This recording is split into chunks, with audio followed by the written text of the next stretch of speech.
The one she woke to find herself moving through darkness, cradled in a stranger's arms.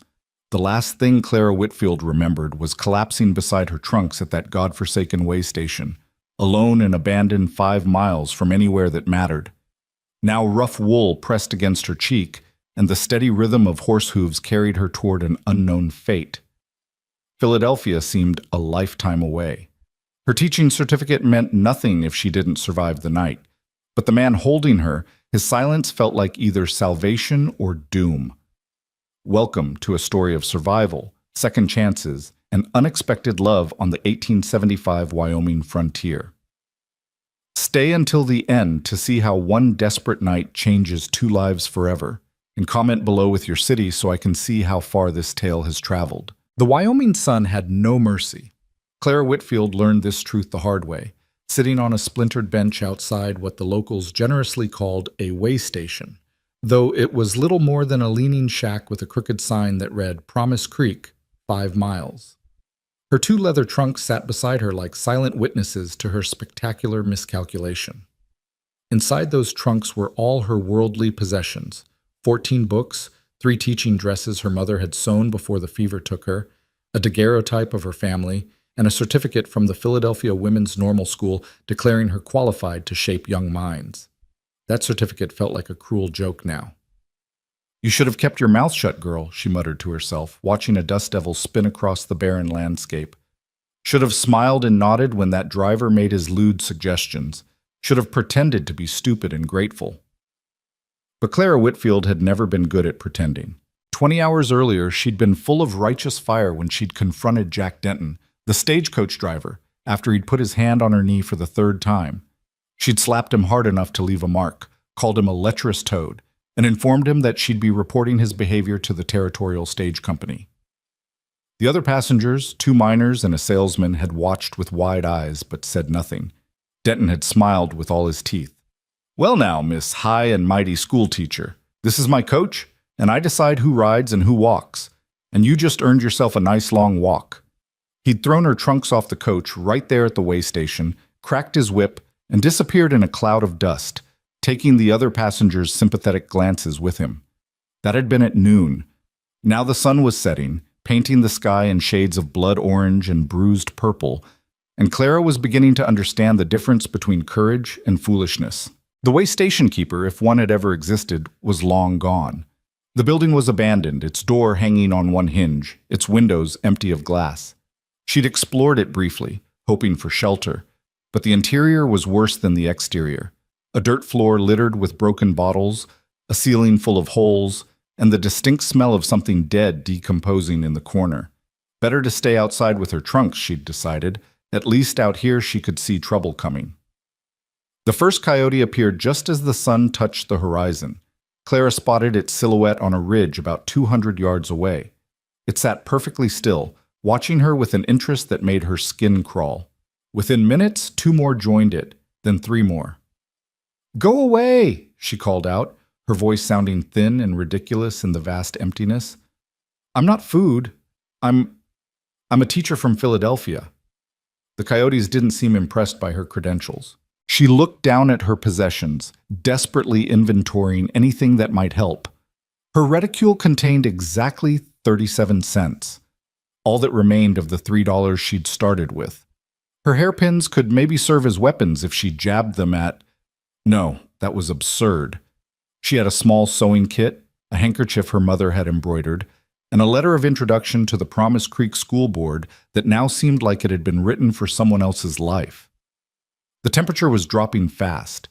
Clara wrapped her shawl tighter and tried to remember everything she'd read about surviving on the frontier. The problem was she'd read mostly romantic novels where resourceful heroines were always rescued by handsome scouts or reformed outlaws. She'd devoured every adventure story she could find, James Fenimore Cooper, the dime novels her father had forbidden, even scientific journals about Western territories. But none of them had included practical advice like what to do when you're stranded at a defunct way station with no food, no water, and a pack of coyotes assembling for dinner. "Think, Clara," she whispered to herself. "You graduated top of your class. You read Latin. You can recite Wordsworth from memory. Surely you can outwit a few wild dogs."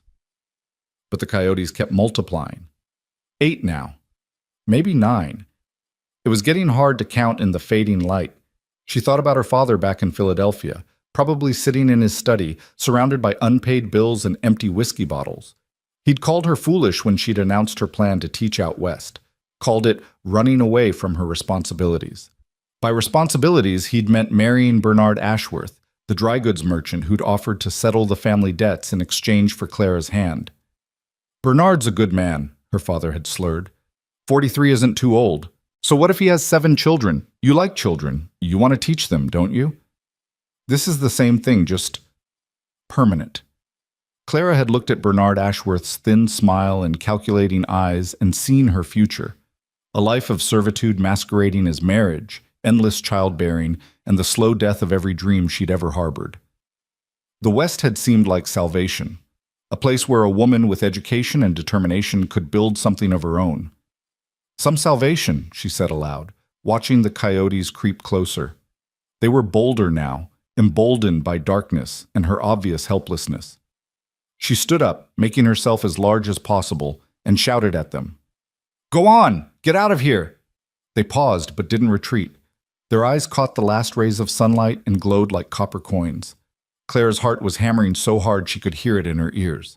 She grabbed the largest piece of wood she could find, a broken slat from the way station fence, and brandished it like a club. It was ridiculous, and she knew it. If they rushed her all at once, she'd last maybe 30 seconds. The first stars were appearing overhead. The same stars, she thought distantly, that shone over Philadelphia. Her mother used to tell her that stars were the souls of good people, watching over the living. "Are you watching, Mama?" she whispered. "Because I could really use some help right now." The night swallowed the last of the twilight. The coyotes moved closer. Clara pressed her back against the way station wall, wood slat raised, ready to fight, even though she knew it was futile. Tears burned her eyes, but she refused to let them fall. If she was going to die out here, killed by wild animals or exposure, a footnote in territorial records, if that, she wouldn't die weeping. "Come on then," she shouted, her voice cracking but defiant. "I'm Clara Elizabeth Whitfield, and I'm not afraid of you." The lie tasted like ash, but she said it anyway. That's when exhaustion hit her like a physical blow. She'd been traveling for 8 days straight, trains, ferries, and stagecoaches, sleeping in fits and starts, living on bread and weak tea. The adrenaline that had kept her upright suddenly evaporated, and her legs simply gave out. She slid down the wall, landing hard beside her trunks. The coyotes crept even closer. She could see their individual faces now, their tongues lolling, their shoulders hunched forward. The alpha, the largest one, was maybe 50 feet away. Clara tightened her grip on the wood slat, but her arms felt like they were made of lead. Her vision swam. The stars overhead seemed to pulse and multiply. She thought she heard her mother's voice singing a lullaby from her childhood. "Sleep, my little one, sleep. The night is full of wonders. Sleep, my little one, sleep. Tomorrow holds no thunder." "Wrong about that, Mama," Clara mumbled. "Tomorrow holds nothing but thunder. Today, too. Thunder and coyotes and my own stupid pride." Her eyelids were so heavy. Just for a moment, she thought. Just close them for a moment. Count to 10. Then stand up and fight. She made it to 7 before sleep dragged her under. Clara would never know how long she slept. Later, she would try to piece together the timeline. Was it an hour? 2? Long enough for the night to deepen, for the temperature to plummet, for the coyotes to grow bold enough that one was sniffing her boot when the sound of wagon wheels cut through the darkness. She didn't hear them at first. Didn't hear the horse's steady hoofbeats or the creak of wood and leather. Didn't hear the low voice that said, "Whoa there, Goliath, easy now." What she heard, filtering through layers of exhausted sleep, was a gunshot. Her eyes flew open to chaos. A man silhouetted against the stars, a rifle in his hands, pointing at the sky. The coyotes scattering in all directions, yelping in surprise and fear. Her own scream, raw and terrified, cutting through the night. "Easy!" The man lowered the rifle immediately, hands up in a gesture of peace. "Easy now. I'm not here to hurt you." Claire's back was pressed against the way station wall, her makeshift club raised in trembling hands. Her heart felt like it might explode. "Stay back!" "I will. I am." His voice was deep, calm, the kind of voice you'd use with a spooked horse. "Just scared off those coyotes. They won't bother you now." Her eyes were adjusting to the darkness. She could see him better now, a tall man, broad-shouldered, wearing a wide-brimmed hat and a canvas duster. His face was shadowed, but his posture was non-threatening, almost gentle. Behind him stood a large draft horse hitched to a sturdy wagon. "Who are you?" Clara demanded, trying to keep her voice steady. "What do you want?" "Name's Elias Merrick. I'm heading into Promise Creek. My ranch is just beyond it. Saw you from the road." He gestured to her trunks, her disheveled appearance. "Looks like you've had a rough day." "I'm fine." The words came out automatically, absurdly. She was very obviously not fine. "The stagecoach will be back for me." Even in the darkness, she could sense his skepticism. "Miss, that way station's been abandoned for 2 years. No coach is coming back tonight. Maybe not tomorrow either, depending on who you angered." The truth of it hit her like cold water. She'd been telling herself that Denton would cool off, that he'd send someone back for her, but of course he wouldn't. Men like Jack Denton didn't forgive public humiliation. "I can't." She swallowed hard. "I can't pay you. I have 37 cents, that's all." "I'm not asking for money." Elias Merrick took a slow step forward, moving into a patch of moonlight. Clara caught a glimpse of a weathered face, strong features, eyes that looked tired but kind. "It's going to freeze tonight. Those coyotes will come back. You'll die out here if you stay." "I could die if I go with you." Clara's fingers tightened on her pathetic weapon. She'd read enough cautionary tales about young women who trusted the wrong men in remote places. He nodded slowly, as if he'd expected that response. "You could. That's true. I'm a stranger, and you've got no reason to trust me." He paused, seeming to choose his words carefully. "My mother's name was Elizabeth. She came out here from Ohio in '58 with nothing but a carpet bag and a dream of teaching school. She died when I was 14, but she taught me that women who brave the frontier deserve respect, not harm." Something in his voice, the genuine grief when he mentioned his mother, made Clara's grip loosen slightly. "I have a sister in Promise Creek," he continued. "Rebecca Hale. She runs the general store with her husband. If you come with me, I'll take you straight to Mrs. Peterson's boarding house. She takes in school teachers, traveling nurses, respectable women. You'll have a room with a lock. You can ask anyone in town about me. If you don't like what you hear, you can move on tomorrow." Clara studied him, her educated mind trying to calculate odds and read character in insufficient light. He could be lying. He could be the worst kind of predator, using his mother's memory as bait. She could climb into that wagon and never be seen again. But the temperature was dropping by the minute. The coyotes were just beyond the reach of the firelight, waiting. And despite everything her rational mind was screaming, some deeper instinct was whispering that this man wasn't lying. "Mrs. Peterson's boarding house," she repeated. "You'll take me there directly?" "Straight there. You have my word." "Your word?" She almost laughed. "I don't know you, Mr. Merrick. Your word means nothing to me." "Then you'll have to decide if dying out here is better than taking a chance." His voice was matter-of-fact, not cruel. "I won't force you, but I won't leave you to freeze either. So I'll load your trunks, and you can decide whether to climb up or stay put." Without waiting for her response, he moved toward her luggage. Clara tensed, but he simply picked up the first trunk, heavy with books, like it weighed nothing, and carried it to the wagon. Then the second one. He arranged them carefully in the wagon bed, securing them with rope so they wouldn't shift. The whole time he kept his distance from her, kept his movements slow and predictable. It was, she realized, exactly how you'd behave around something wild and frightened. When he finished, he walked back to the front of the wagon and climbed onto the seat. He picked up the reins, then turned to look at her one last time. "There's a blanket in the back. It's cold but clean. If you change your mind, there's room." Then he clicked his tongue, and the big horse started moving. Clara watched the wagon begin to pull away, watched her trunks, her entire life, disappear into the darkness. In 30 seconds, she'd be alone again. In 30 seconds, she'd have chosen death by pride over the terrifying uncertainty of trust. "Wait!" The word burst out of her before conscious thought. "Wait, please!" The wagon stopped. Clara grabbed her reticule, abandoned the useless wood slat, and ran toward the wagon on legs that shook with relief and terror. Elias Merrick didn't move, didn't reach down to help her, just waited while she climbed awkwardly onto the wagon bed, nearly falling twice before she managed to settle among her trunks. "Smart choice," he said quietly, then clicked to the horse again. As the way station disappeared behind them, Clara pulled the promised blanket around her shoulders. It smelled like horse and hay and wood smoke, clean, honest smells. She was shaking, but not entirely from cold. She'd just put her life in the hands of a complete stranger. God help her, she'd just chosen to trust. The journey to Promise Creek took nearly an hour, though it felt like both an eternity and no time at all. Clara huddled in the wagon bed, surrounded by her trunks, watching the stars wheel overhead. Elias Merrick drove in silence, giving her space to breathe and think. The wagon rocked gently over the rutted road. The horse, Goliath he'd called it, plodded steadily onward, its massive hooves finding purchase even in darkness. Clara found herself studying the back of Elias's head, the set of his shoulders.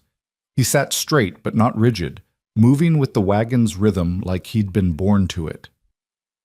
"Mr. Merrick?" Her voice sounded strange after so much silence. "Ma'am? Why were you out here? At this hour?" "Been visiting a sick horse at the Anderson place. Their mare was colicky, touch and go for a while, but she pulled through." He glanced back briefly. "Was planning to camp on the trail, but something told me to push on home. Guess I know why now." "Divine intervention?" Clara heard the skepticism in her own voice. "Call it what you want. My mother would have said the same thing, that God puts people where they need to be." A pause. "Don't know if I believe that anymore, but I'm glad I listened to the feeling." They fell silent again. Clara wrestled with the urge to keep talking, to fill the darkness with words that might reveal more about this man's character. But she was so tired, and the wagon's rocking was oddly soothing, and the blanket was warmer than she'd expected. Her eyes drifted closed. When she jerked awake, heart pounding, disoriented, the wagon had stopped. They were on a slight rise, and spread below them was a collection of lights that could only be Promise Creek. It was smaller than she'd imagined, maybe 30 buildings clustered around what looked like a main street, but after the vast emptiness, it looked like civilization. "Almost there," Elias said. 10 more minutes." Clara sat up straighter, trying to smooth her hair and dress.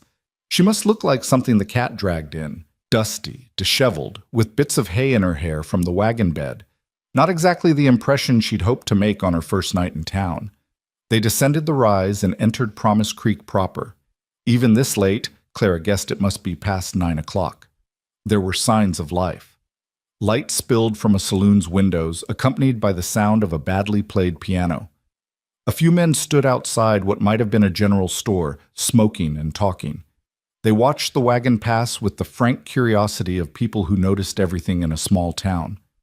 Elias guided the wagon down a side street, stopping in front of a 2-story building with a painted sign, "Mrs. Peterson's Respectable Lodging for Ladies."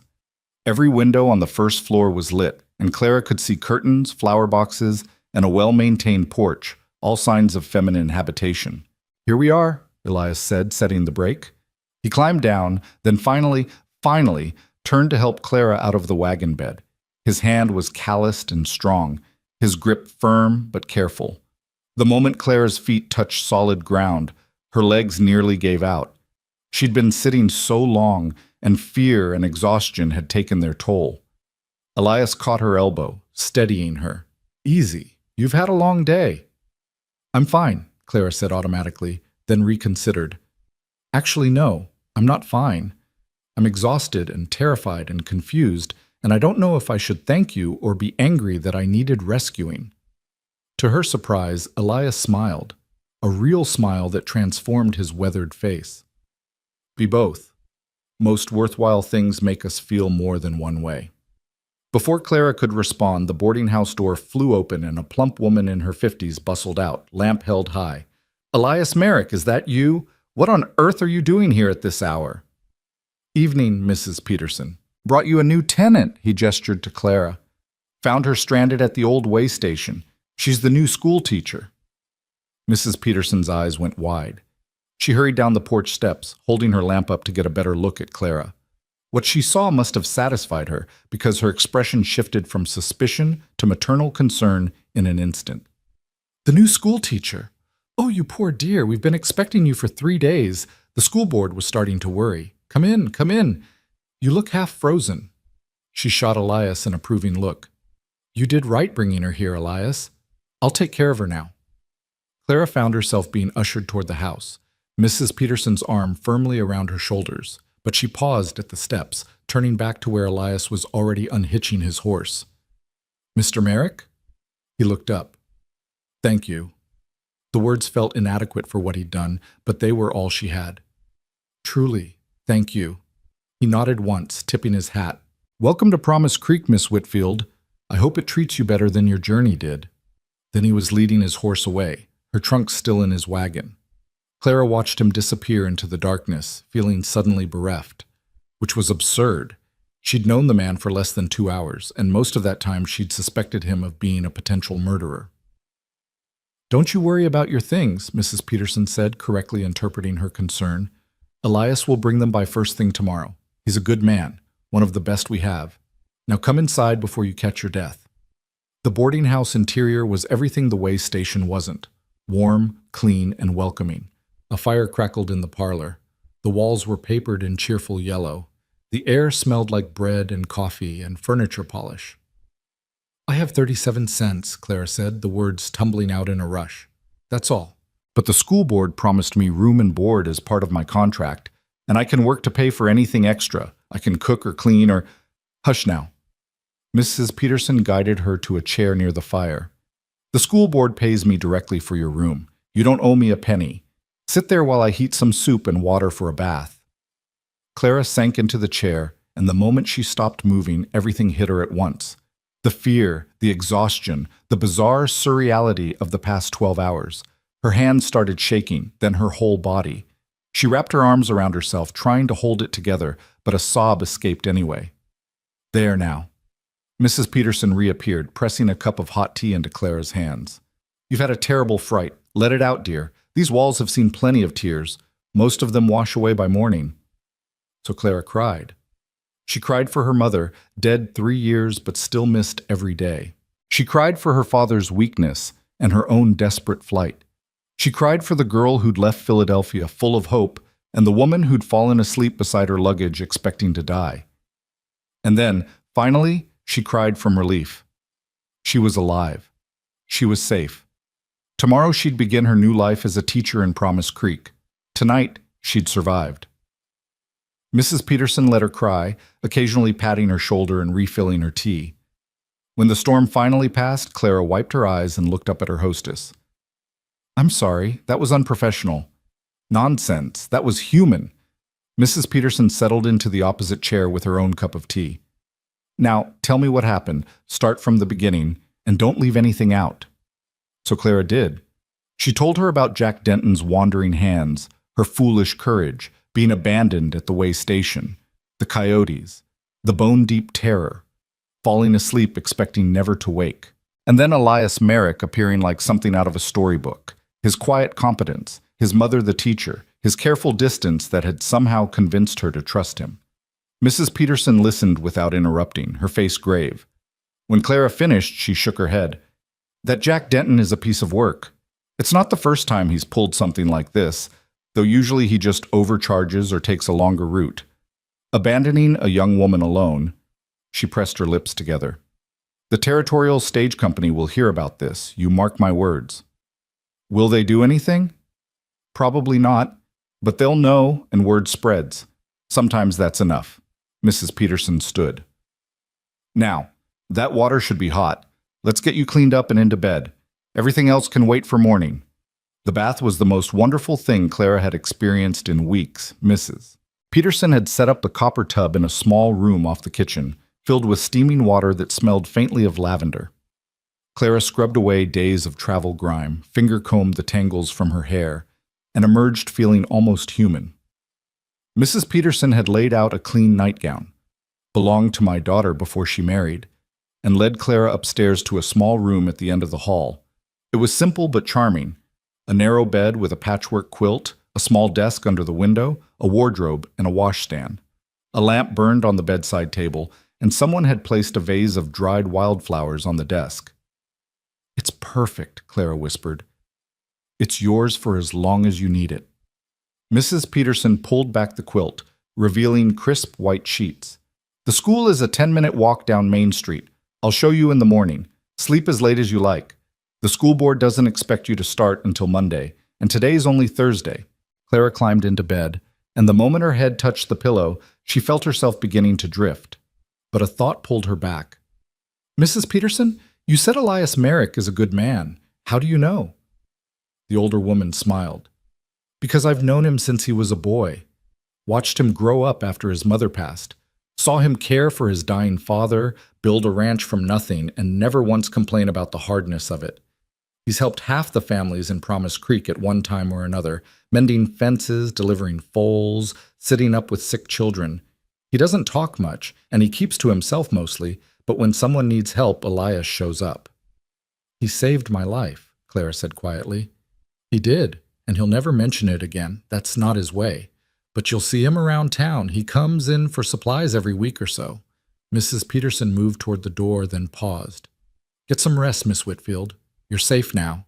Whatever chased you out here, whatever you left behind, it can't touch you in Promise Creek unless you let it."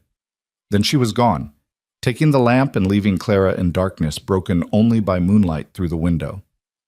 Clara lay in that unfamiliar bed, listening to the sounds of a strange town settling into sleep. Somewhere a dog barked. Somewhere else, a baby cried briefly before being soothed. The saloon piano had finally stopped, leaving only the whisper of wind through the cottonwoods. She thought about Philadelphia, about the life she'd fled, about Bernard Ashworth's thin smile and her father's disappointed eyes, about her mother's grave in Laurel Hill Cemetery, the headstone reading Elizabeth Sarah Whitfield, beloved wife and mother. Then she thought about a man named Elias Merrick, who'd appeared out of nowhere with kind eyes and careful hands, who'd given her a choice when she had none, who'd delivered her safely to this place like she was something precious instead of something discarded. Tomorrow she'd begin teaching. Tomorrow she'd meet the children whose minds she'd been hired to shape. Tomorrow she'd start building whatever this new life was going to be. But tonight she was simply grateful to be alive.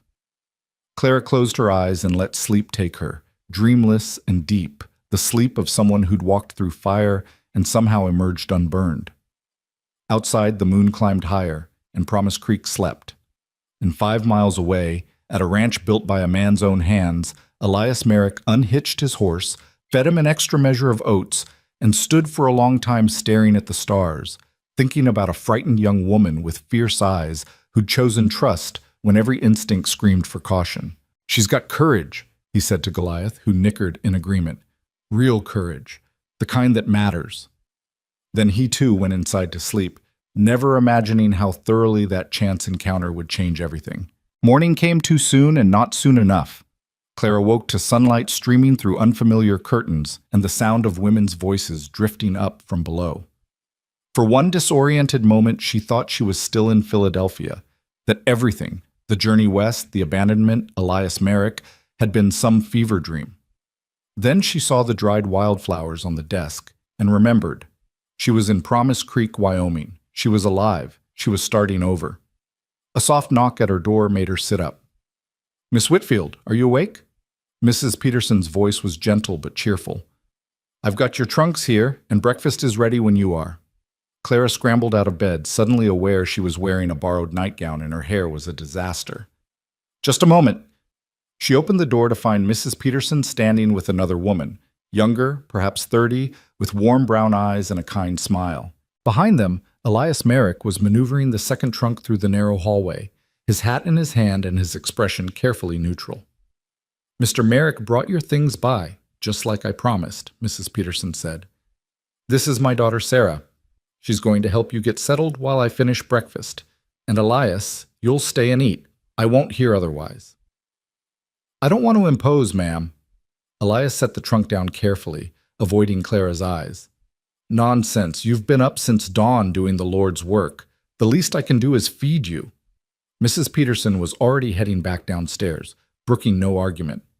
Elias finally looked at Clara, and something complicated passed across his face. Concern, maybe. Relief that she'd made it through the night. "Morning, Miss Whitfield. You look better than you did last night." Clara was acutely aware that better was relative when you were standing in a borrowed nightgown with unbrushed hair in front of the man who'd saved your life. "I feel better. Thank you for bringing my things." "Wasn't any trouble." He shifted his weight, clearly uncomfortable with prolonged conversation. "I'll just head downstairs. Leave you to get dressed." He disappeared before Clara could thank him again, his boots heavy on the stairs. Sarah closed the door and turned to Clara with barely suppressed delight. "Well now, that's the most words I've heard Elias string together in 6 months. You must have made quite an impression." Clara felt her cheeks heat. "He was just being kind. Anyone would have done the same." "You'd think so, wouldn't you?" Sarah began opening the first trunk, revealing Clara's carefully packed dresses. "But kindness isn't as common as it should be, especially not out here. When my husband David had his accident, fell through rotted barn boards and broke his leg in 3 places, it was Elias who rode for the doctor, stayed up all night helping set the bones, then came back every day for 2 weeks to handle our livestock while David healed. Never asked for a penny, never mentioned it again." She pulled out a dove-gray dress with black piping. "This would be perfect for meeting the school board. Conservative but stylish. They'll love you." The dress had been her mother's, altered to fit Clara's slimmer frame. Looking at it brought a sharp pang of grief and gratitude. Her mother had believed in education the way some people believed in salvation. "Knowledge is the one thing no one can take from you," she'd said. "Not poverty, not men, not circumstance." Sarah helped her dress, managing the buttons up the back with practiced efficiency. "Mother says you're from Philadelphia. That's a long way to come." It seemed like a good idea at the time. Clara kept her voice light, unwilling to dive into the full story with a stranger, no matter how kind. "I wanted to teach, and there are more opportunities out here than back east." "That's true enough. We've been without a proper teacher for 8 months since Miss Dorothy married and moved to Cheyenne. The children have been running wild, and their parents are desperate." Sarah pinned up Clara's hair in a simple but elegant style. "There! You look every inch the educated lady." Clara studied herself in the small mirror above the washstand. The woman staring back looked competent, composed. Nothing like the terrified girl who'd collapsed at a way station. It was amazing what a night's sleep and clean clothes could accomplish. Downstairs, Mrs. Peterson's dining room held a long table set for 6.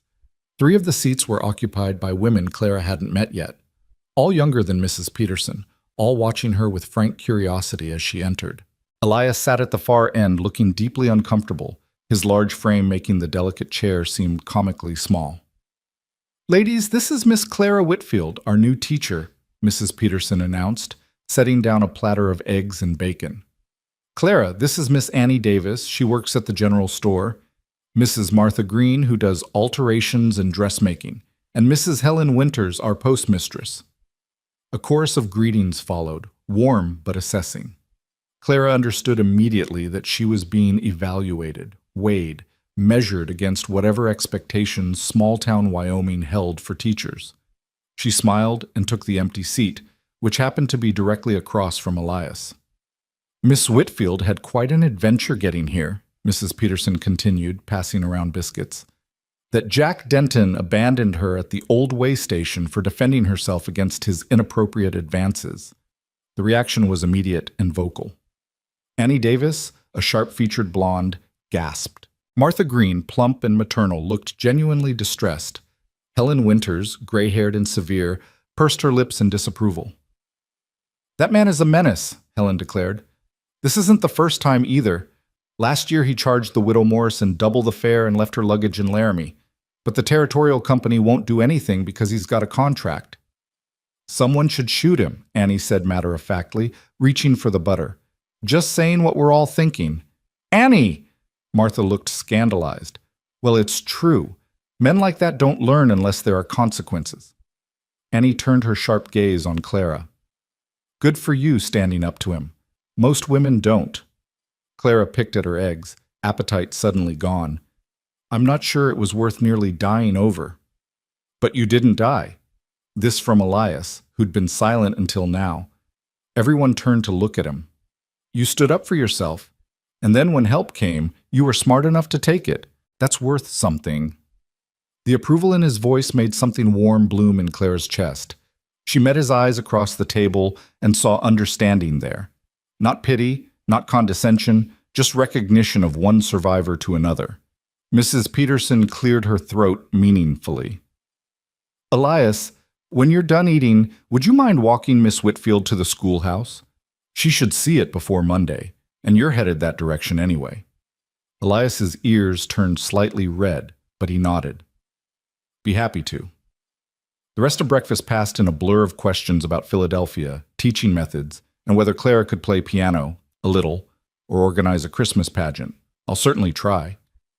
By the time the meal ended, Clara felt like she'd been interviewed by a benevolent firing squad. These women were clearly the social gatekeepers of Promise Creek, and she'd just passed some invisible test.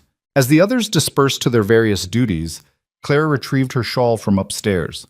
When she came back down, Elias was waiting on the porch, hat in hand, looking out at the street with that same quiet watchfulness she'd noticed the night before. You don't have to do this, Clara said, joining him. I'm perfectly capable of finding the schoolhouse myself. I know you are. Mrs. Peterson asked me to walk with you, and I don't say no to Mrs. Peterson. A hint of a smile. Nobody does. She's scarier than a grizzly when crossed.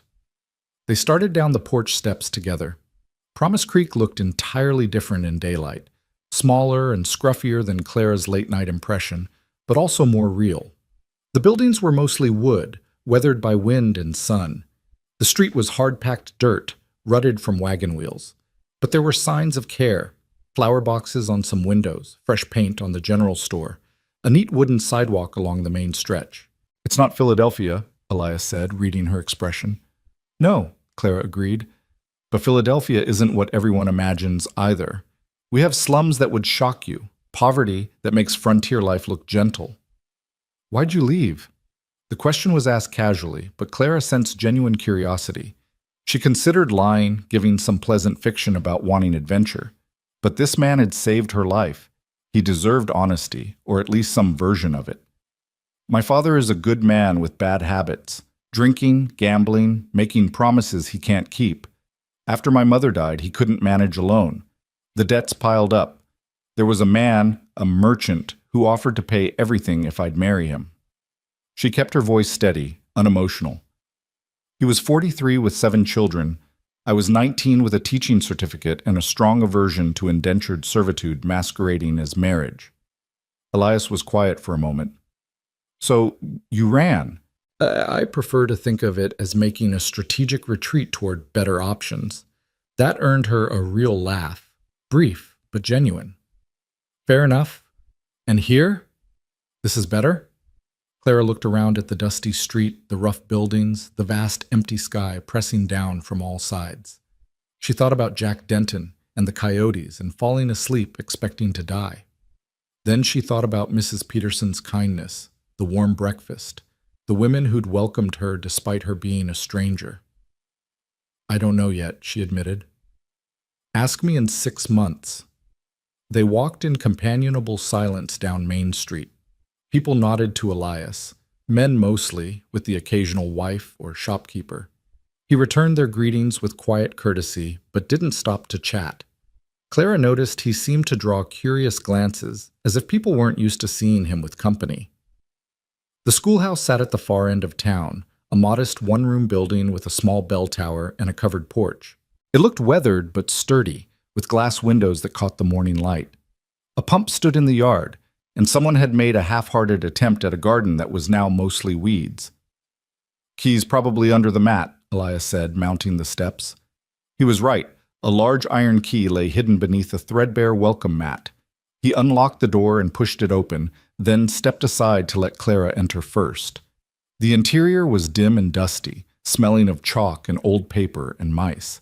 But as Clara's eyes adjusted, she felt something like wonder bloom in her chest.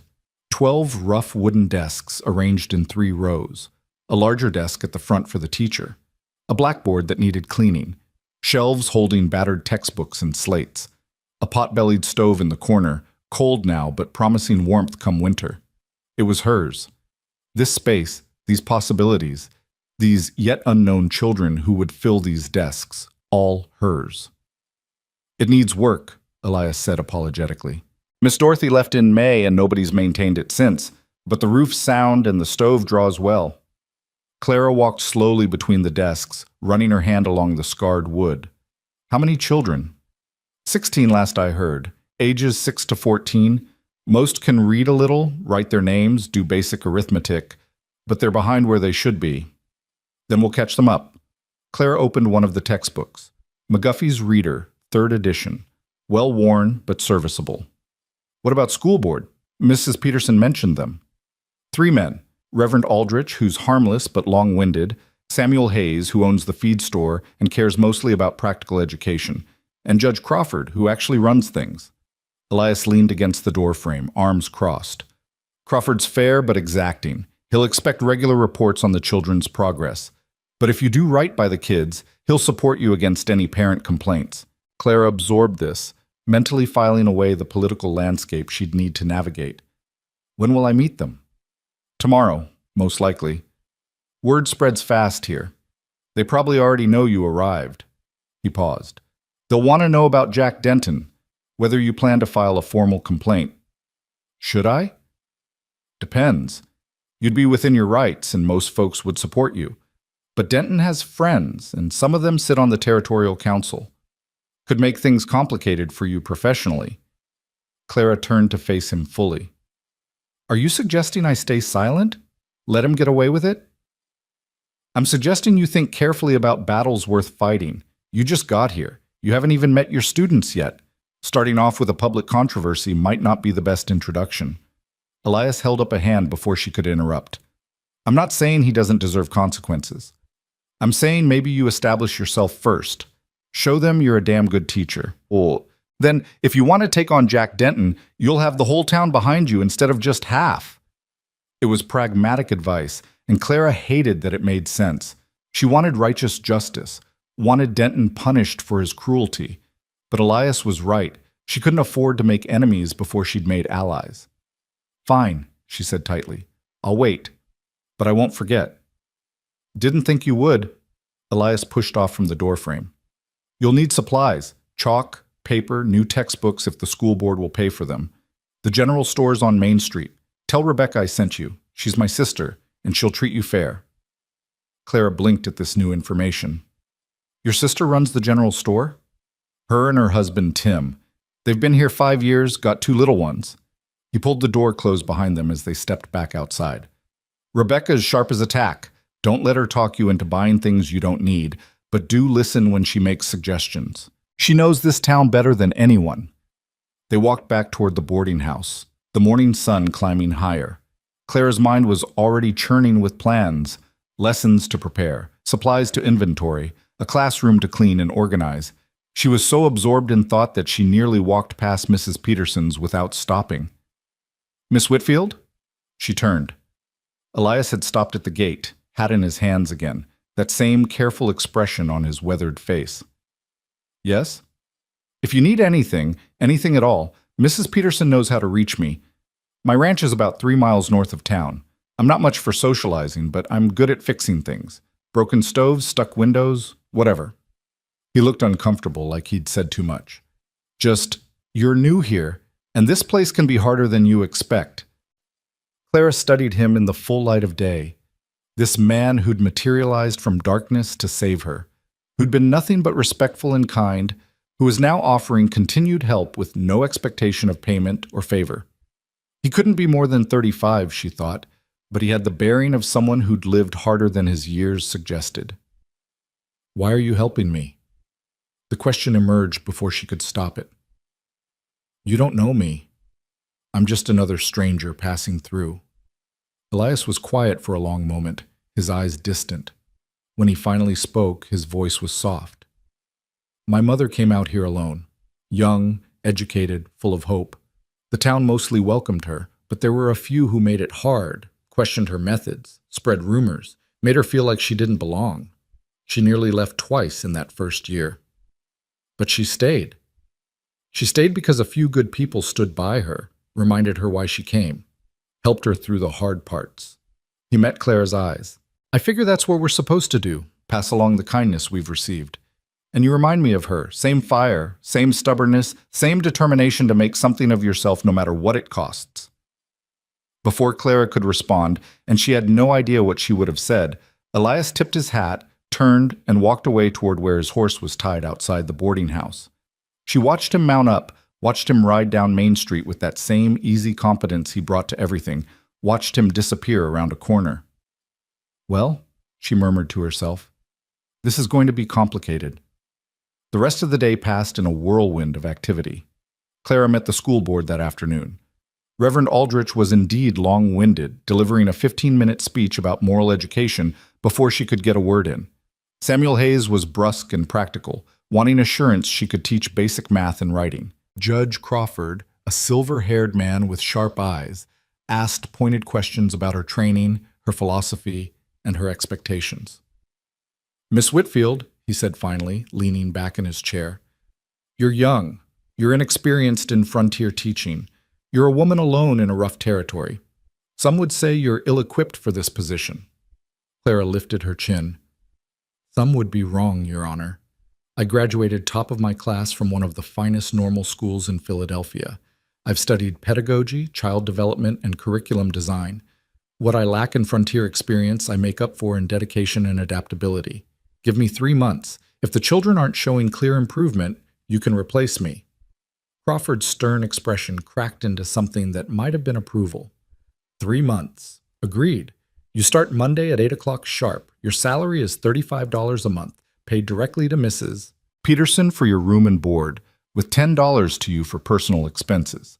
We'll provide basic supplies. Anything beyond that you'll need to justify to the board. Questions? Just one. What happened to Miss Dorothy, the previous teacher?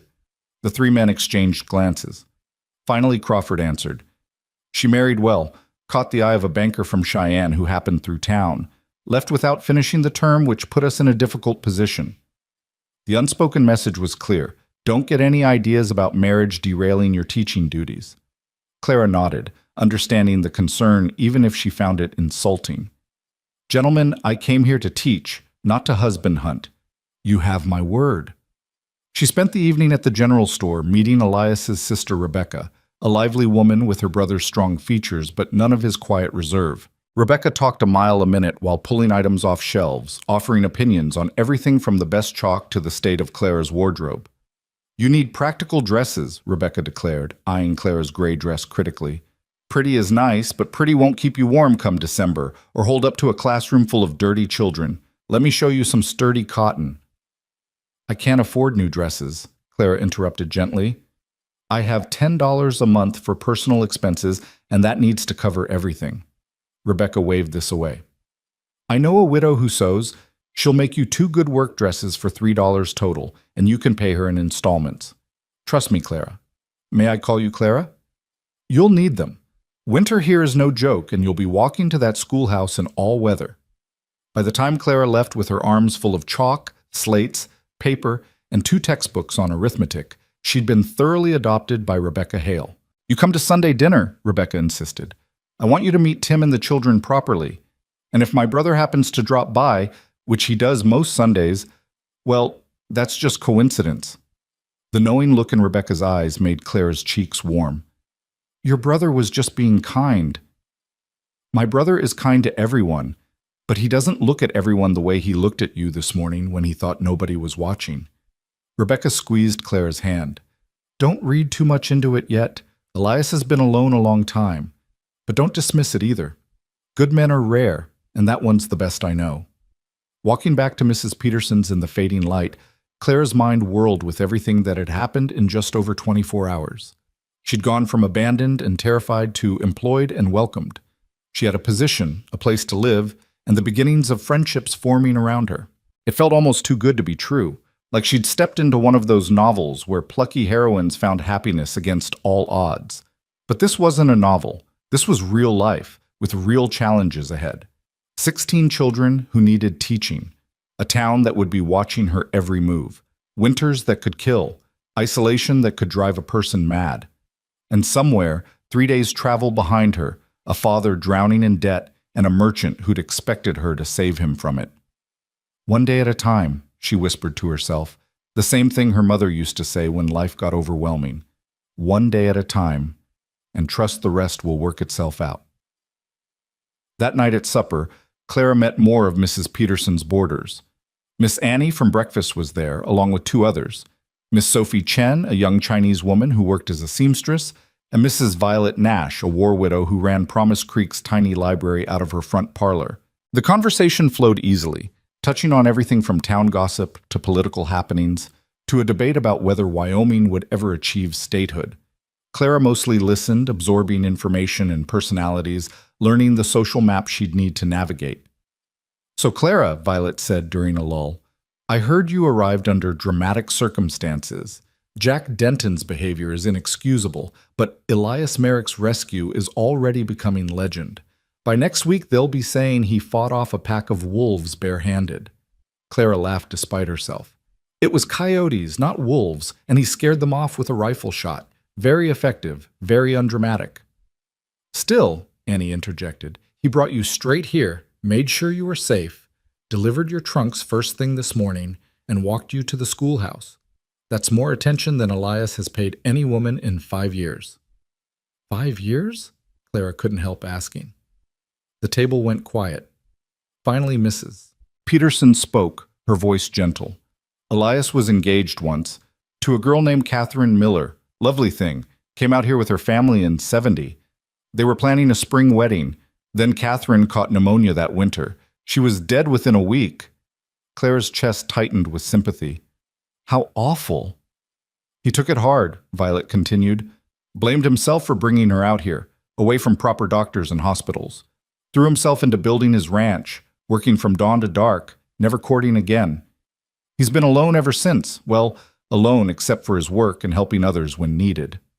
"Ladies," Mrs. Peterson said firmly, "let's not matchmake before Clara's even taught her first class. The girl has enough on her plate without you marrying her off to the first kind man she meets." But the seed had been planted, and as Clara lay in bed that night, she couldn't stop thinking about Elias Merrick, about the grief he carried, the loneliness he'd wrapped around himself like armor, about the way he'd looked at her across the breakfast table with something that might have been recognition, one wounded person seeing another. She thought about his hands, strong and careful, steadying her when she'd nearly fallen. His voice, deep and calm, cutting through her panic.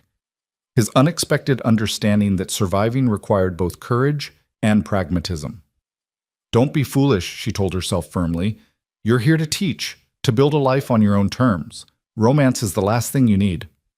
But as sleep finally claimed her, her last conscious thought was of Elias Merrick, riding through darkness to save a stranger, and how his simple kindness had changed everything. The next 2 days blurred together in preparation. Clara cleaned the schoolhouse until her hands were raw, scrubbing desks and floors and windows until everything gleamed. She organized the meager library, arranged her teaching materials, and prepared lesson plans for the first week. She met more townspeople, the blacksmith, the doctor, the saloon keeper's wife who insisted teachers were always welcome at community gatherings to set a good example for the children. On Sunday, she attended church service at Reverend Aldrich's small chapel. The sermon was indeed long-winded, but the congregation was warm and she met many of her future students' parents. They looked at her with a mixture of hope and skepticism. Hope that she could educate their children. Skepticism that a young city woman could survive frontier teaching. After the service, Rebecca pounced. "You're coming to dinner. No arguments." The Hale home was a tidy cabin on a side street, full of warmth and noise and the smell of roasting chicken. Rebecca's husband Tim was a quiet man with a ready smile. Their children, Lucy, age 4, and Thomas, age 2, were delightful chaos. And Elias, true to his sister's prediction, arrived about an hour after Clara did, carrying fresh vegetables from his ranch garden. "Oh good, you're here," Rebecca said innocently. "Clara, would you help me in the kitchen?" Elias watched the children for a moment. In the kitchen, Rebecca dropped all pretense. "He came. He never comes to Sunday dinner 2 weeks in a row, but he's here." And he brought the good vegetables, the ones he usually saves for himself. Rebecca, we're not. Clara struggled for words. I know. Too soon, too presumptuous, mind my own business. Rebecca checked the chicken, not remotely chastened. But Clara, my brother is the best man I know, and he's been half alive since Catherine died. If you can make him fully alive again, even just as a friend, I'll consider you a miracle worker. Dinner was comfortable, full of easy conversation and children's laughter. Clara found herself relaxing in a way she hadn't since leaving Philadelphia, the simple domesticity soothing something raw inside her. Elias was more talkative with his family, teasing Rebecca gently and letting little Lucy climb all over him while he ate. After the meal, while Rebecca and Tim put the exhausted children down for naps, Claire and Elias found themselves alone on the porch. The afternoon sun was warm, the street quiet with Sunday stillness. Your sister is subtle as a stampede, Clara said dryly. Elias chuckled. She means well. Just ignore her when she gets like this. She loves you. It's sweet, even if it's mortifying. They sat in silence for a while, watching a dog chase a chicken down the dusty street. Finally, Elias spoke. You start tomorrow. You nervous? Terrified, Clara admitted. What if they hate me? What if I can't reach them? What if I'm not good enough? You'll be fine. His certainty was oddly comforting. They're just kids. Treat them with respect. Expect their best, and they'll surprise you. You sound like you know from experience. My mother. I watched her teach for years before she died. Saw how she could take a sullen boy who hated books and turn him into someone who read for pleasure. How she made learning feel like discovery instead of drudgery. He smiled faintly. I was that sullen boy, by the way.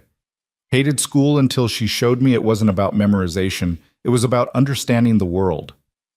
Clara turned to look at him fully. What happened to her? If you don't mind me asking. Fever. Same as a lot of people out here. Sickness comes and there's no doctors close enough or good enough to fight it. His voice was matter of fact, but Clara heard the old pain underneath. She lasted 3 days, kept telling me to keep learning, keep growing, keep helping people. Then she was gone. I'm sorry. It was a long time ago. He stood, clearly done with emotional conversation. I should head back. Goliath needs feeding, and I've got fences to mend tomorrow. Clara stood too, suddenly not wanting him to leave, which was ridiculous. She barely knew this man. Thank you for dinner, and for everything else. I know I keep thanking you, but you don't need to keep thanking me. Elias settled his hat on his head. Just be a good teacher. That's thanks enough. He was down the porch steps when Clara called after him. Will I see you again? I mean, around town? He turned and something in his expression made her heart skip. I imagine so. It's a small town, and I do need supplies from time to time. Then he was gone, riding off toward his ranch, leaving Clara standing on his sister's porch wondering what exactly had just happened and why she felt so disappointed to see him go. That evening, back at Mrs. Peterson's, Clara laid out her clothes for the morning. The practical gray dress Rebecca had insisted on, her mother's cameo, her hair pinned back severely. She looked at herself in the mirror and saw a teacher, someone competent, someone trustworthy, someone who belonged. Tomorrow, she whispered to her reflection. Tomorrow, it all really begins. And despite the fear, despite the uncertainty, despite everything she'd left behind and everything still unknown ahead, Clara Whitfield smiled. Because for the first time in her 19 years, she was exactly where she wanted to be, doing exactly what she dreamed of doing, with a whole life waiting to be built from nothing but hope and determination. The frontier had tried to kill her. Instead, it had freed her. And tomorrow, she'd start proving that she deserved that freedom. The first child arrived at 7:30, a full half hour before school was meant to begin. Clara was already there, had been since 6:45, arranging and rearranging desks in configurations that never felt quite right. She'd settled on 3 rows of 4, with the largest desks in back for the older students, when she heard boots on the porch steps. Her heart jumped into her throat as she turned to face the door. A boy stood in the doorway, maybe 13 years old, tall and gangly, with dark hair that fell into his eyes. He held his hat in both hands and looked at her with the wary suspicion of someone who'd been disappointed before. You the new teacher? His voice was already changing, cracking on the last word. I am, Miss Whitfield. Clara wiped her dusty hands on her apron and extended one toward him. And you are. He stared at her outstretched hand like she'd offered him a snake, then slowly shook it. His grip was tentative, unused to being treated like an adult. Daniel Cooper. My pa said I had to come, even though I told him I'm needed at home. We got a ranch to run, and my brother's only 10. How old are you, Daniel? 13, almost 14. He said it defensively, like he expected her to challenge him. That's a good age, old enough to understand why education matters. Clara gestured to one of the back desks. Why don't you choose a seat? You'll want good light for reading. I can already read. Still defensive, still waiting for judgment. I'm sure you can, but there's always more to learn. History, science, mathematics beyond basic arithmetic. Things that might help you run that ranch better someday. She kept her voice casual, non-threatening. Unless you plan to leave ranching to someone else? His jaw tightened. It's my land. Well, my pa's land, but it'll be mine someday. Nobody else is going to run it. Then you'll need to know how to calculate feed costs, understand market prices, maybe even navigate contracts with buyers. Clara pulled out a worn copy of an arithmetic text. All of that requires education beyond third-grade math. Daniel's suspicion wavered, replaced by reluctant interest. He chose a desk in the back corner, as far from the teacher as possible while still being in the room, and sat down with exaggerated casualness. But Clara noticed he was watching her, measuring her, deciding whether she might be different from whatever teachers had failed him before. The other children arrived in clusters and pairs. 3 sisters named Emma, Grace, and little Molly Hayes, daughters of the feed store owner, came with their lunch pails swinging. 2 boys who looked like twins, she'd learn later they were cousins, both named James, called Big James and Little James to distinguish them, tumbled through the door mid-argument about something involving a frog. A shy girl with enormous brown eyes introduced herself in a whisper as Sarah Thompson and immediately hid behind her older brother Robert. By 8 o'clock, 14 children ranging from 6 to 14 sat at the desks, watching Clara with expressions that varied from eager to bored to openly hostile. 2 seats remained empty. Good morning, Clara said, standing at the front of the classroom. Her voice came out steadier than she felt. My name is Miss Clara Whitfield. I've come from Philadelphia to teach you, and I'm very glad to be here. Why? The question came from a red-haired girl in the middle row, maybe 11 years old, with sharp eyes and sharper elbows. Nobody comes to Promise Creek unless they're running from something. The room went silent. Clara felt 14 pairs of eyes watching to see how she'd respond to this challenge. She could deflect, could assert her authority, and shut down the question. Instead, she told the truth. You're right.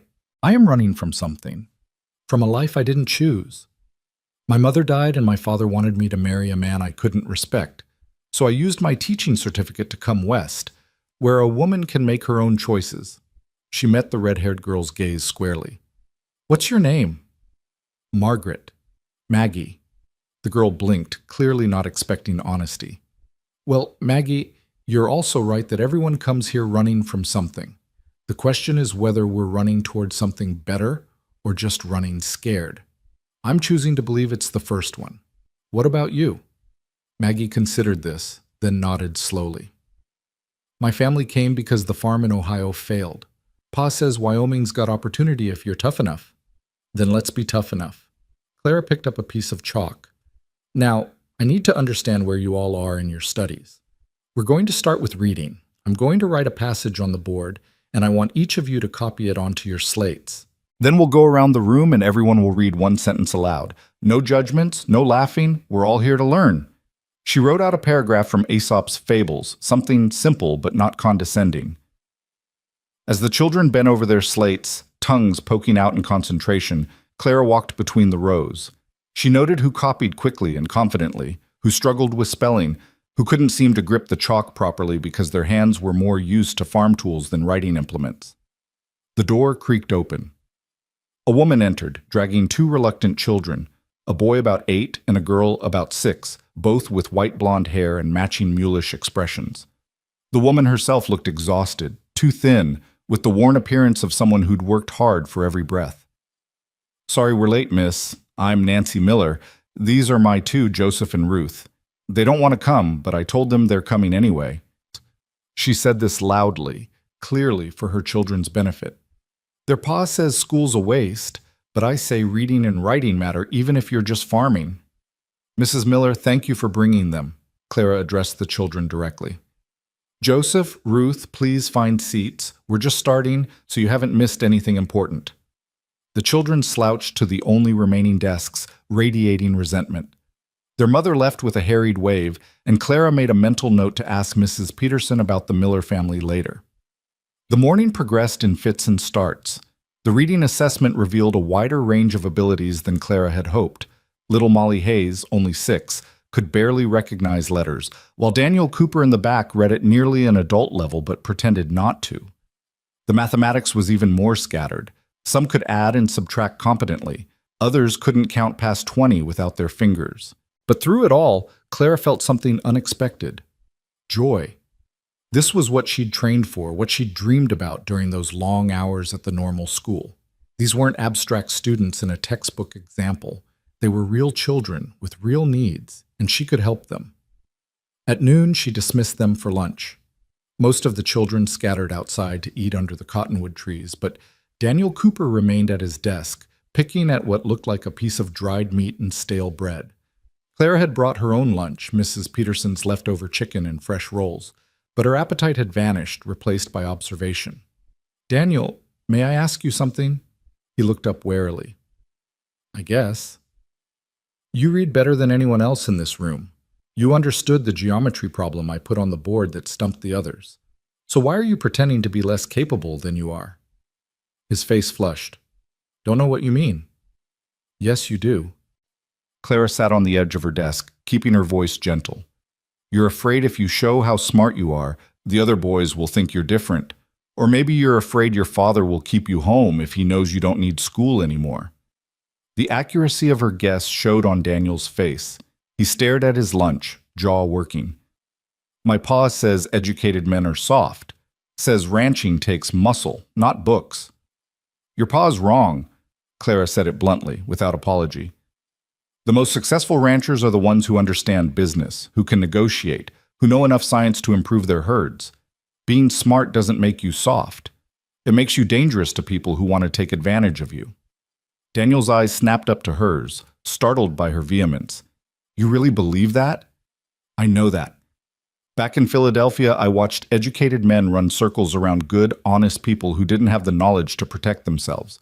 Your father might be the strongest man in Wyoming, but if he can't read a contract, someone will cheat him eventually.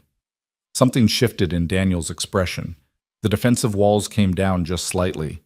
What if I stayed after sometimes, helped you with the little ones in exchange for, I don't know, harder lessons?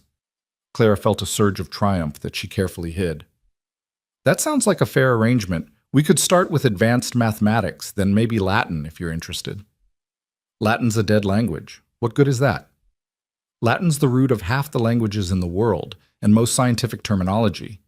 Learn Latin, and you can figure out what words mean just by breaking them down. It's like having a secret code. She paused.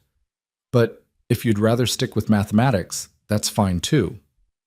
No, Daniel shifted uncomfortably. Latin sounds interesting, I guess.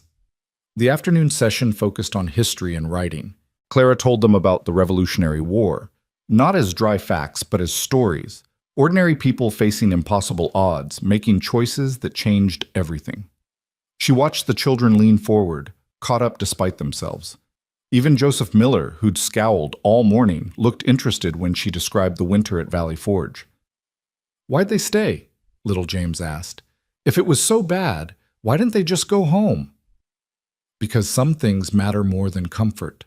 They believed in something, in freedom, in the right to govern themselves, and they decided that belief was worth suffering for. Clara looked around the room. Every one of you comes from people who made that same choice. Your parents and grandparents came west because they believed the freedom and opportunity here was worth the hardship. That makes you brave by inheritance. Emma Hayes raised her hand timidly. Miss Whitfield, my ma says you came here all alone, that you didn't have a husband or family to bring you. Is that true? Clara hesitated, aware she was being tested again. It's true. I came alone because I wanted to teach, and there were no positions available in Philadelphia. Sometimes courage means doing things alone until you find people worth doing them with. Weren't you scared? This from Ruth Miller, speaking for the first time all day. Terrified. Still am sometimes. But fear doesn't mean you're not brave. It means you're doing something that matters. Clara smiled at the little girl. You were scared to come to school today, weren't you? Ruth nodded, wide-eyed. But you came anyway. That's courage. By the time 3 o'clock arrived and Clara dismissed the class, she was exhausted in a way that had nothing to do with physical labor. Her throat was raw from talking, her hand cramped from writing on the board, and her mind felt wrung out from the constant attention required to teach 14 different students at 14 different levels simultaneously. But as she watched them file out, Daniel Cooper pausing at the door to give her a small nod, Maggie declaring loudly that school wasn't completely terrible, little Ruth Miller actually smiling. Clara felt something suspiciously like triumph. She'd survived her first day. More than that, she might have actually reached them. The next 3 weeks blurred together in a pattern that became both exhausting and exhilarating. Clara woke before dawn, walked to the schoolhouse while the streets were still empty, and prepared lessons by lamplight. The children arrived in their predictable patterns, Daniel Cooper early and pretending not to care, the Hayes sisters punctual and pressed, the Miller children dragged in by their determined mother, Joseph still sullen but gradually less so. She discovered that Maggie had a gift for mathematics, solving complex problems faster than students twice her age. Big James, despite his rowdy behavior, could draw with remarkable precision and had an eye for natural science. Sarah Thompson whispered her answers but always got them right, possessing a memory that seemed to capture every word Clara spoke. Even Joseph Miller, hostile and resistant, showed unexpected talent for storytelling when she asked the class to write about their families. My pa came here with nothing but a wagon and a dream, he wrote in painful, labored script. Ma says dreams don't feed kids, but Pa says dreams make the work worth doing. I don't know who's right, maybe both. Clara had to blink back tears when she read it. These children, rough and unpolished as they were, carried their parents' hopes and their own hidden gifts. It was her job to help them discover what they could become. The townspeople watched her progress with keen interest. Parents stopped her on the street to ask about their children. Judge Crawford appeared one afternoon to observe her teaching, sitting in the back for an hour before nodding his approval and leaving without comment. Reverend Aldrich asked her to prepare a special Christmas reading for the church service, calling it an opportunity for the children to demonstrate their progress. Rebecca had her over for Sunday dinner every week, and every week Elias happened to stop by. He never stayed long, never said much, but Clara found herself looking forward to those brief encounters. He'd ask about the schoolhouse. Did the stove draw properly? Were the windows holding against the wind? And she'd update him on small repairs needed. The following week, those repairs would be mysteriously completed. That brother of mine, Rebecca said knowingly after the third week. He fixed your stuck window, didn't he? I don't know for certain it was him. Please, nobody else in this town cares that much about the schoolhouse maintenance. Rebecca kneaded bread dough with unnecessary vigor. He's sweet on you. Stubborn fool won't admit it, but it's plain as day. Clara felt her cheeks warm. We barely know each other, and I'm not here looking for romance. I'm here to teach. Can't you do both? Rebecca shaped the dough into loaves with practiced hands. Or are you one of those modern women who think marriage means giving up everything else? I think marriage means giving up control of your life to a man who may or may not respect your ambitions. Clara's voice came out sharper than she'd intended. I watched my mother subordinate everything to my father's needs. Her intelligence, her dreams, her health, all sacrificed to keep him comfortable. And when she died, he looked for another woman to take her place and make his life easy. Rebecca's hand stilled. Your mother must have been a remarkable woman. She was. She taught me to read before I was 4. She's the reason I became a teacher. Clara stared at the flour dusting the table. I won't let anyone make me smaller, not even for love. Elias wouldn't make you smaller. Rebecca's voice was soft but certain. His mother was a teacher, remember? He respected her mind more than anything. And when Catherine died, what broke him wasn't losing a wife. It was losing a partner. Someone who challenged him, argued with him, made him think harder about everything. Clara looked up at Rebecca, seeing the earnestness in her face. I'm not trying to replace Catherine. Nobody could. But Clara, being alone isn't the same as being free. Sometimes the right partner makes you bigger, not smaller. Makes your life fuller, not narrower. Rebecca resumed kneading. Just think about it. That's all I'm asking. October bled into November, and Wyoming showed its harsh side. The temperature dropped 20 degrees in a single week. Frost killed the last wildflowers. Morning walks to the schoolhouse required heavy shawls and gloves that made unlocking the door an ordeal. Clara arrived earlier to start the stove, ensuring the room would be warm before the children arrived. One Thursday morning, she woke to find the world transformed. Snow had fallen overnight, blanketing Promise Creek in pristine white that made everything look softer and somehow more silent.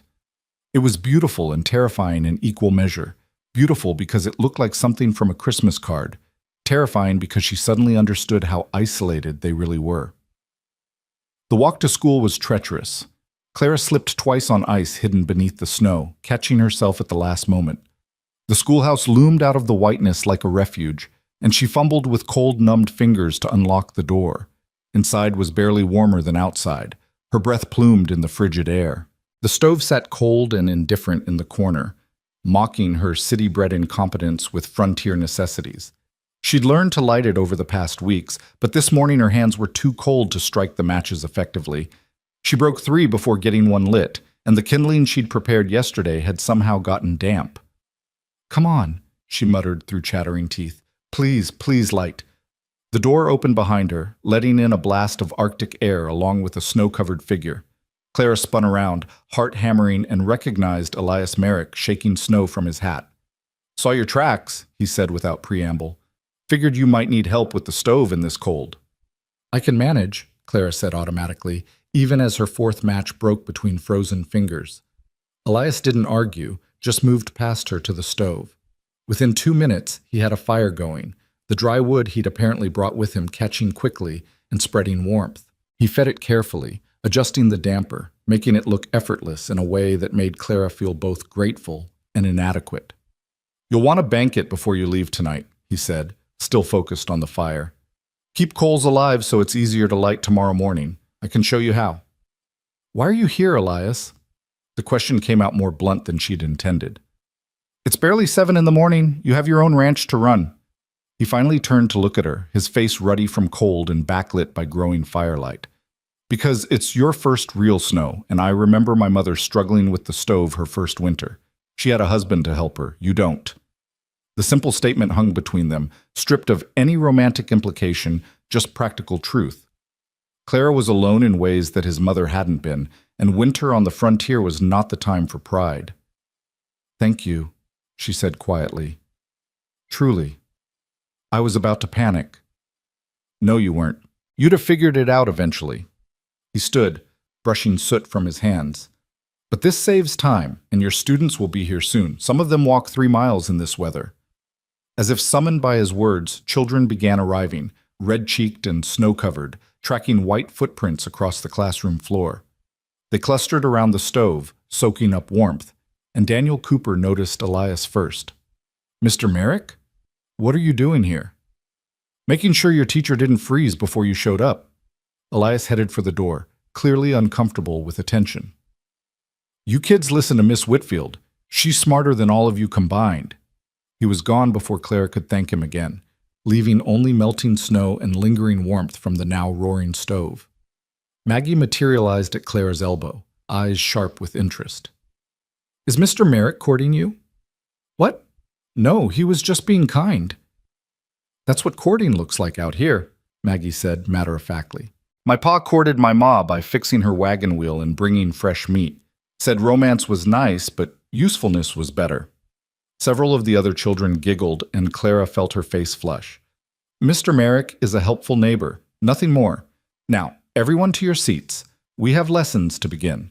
But throughout the day, she found her mind wandering back to Elias standing in her doorway, snow-covered and matter-of-fact, helping without being asked because he'd anticipated need before it became crisis.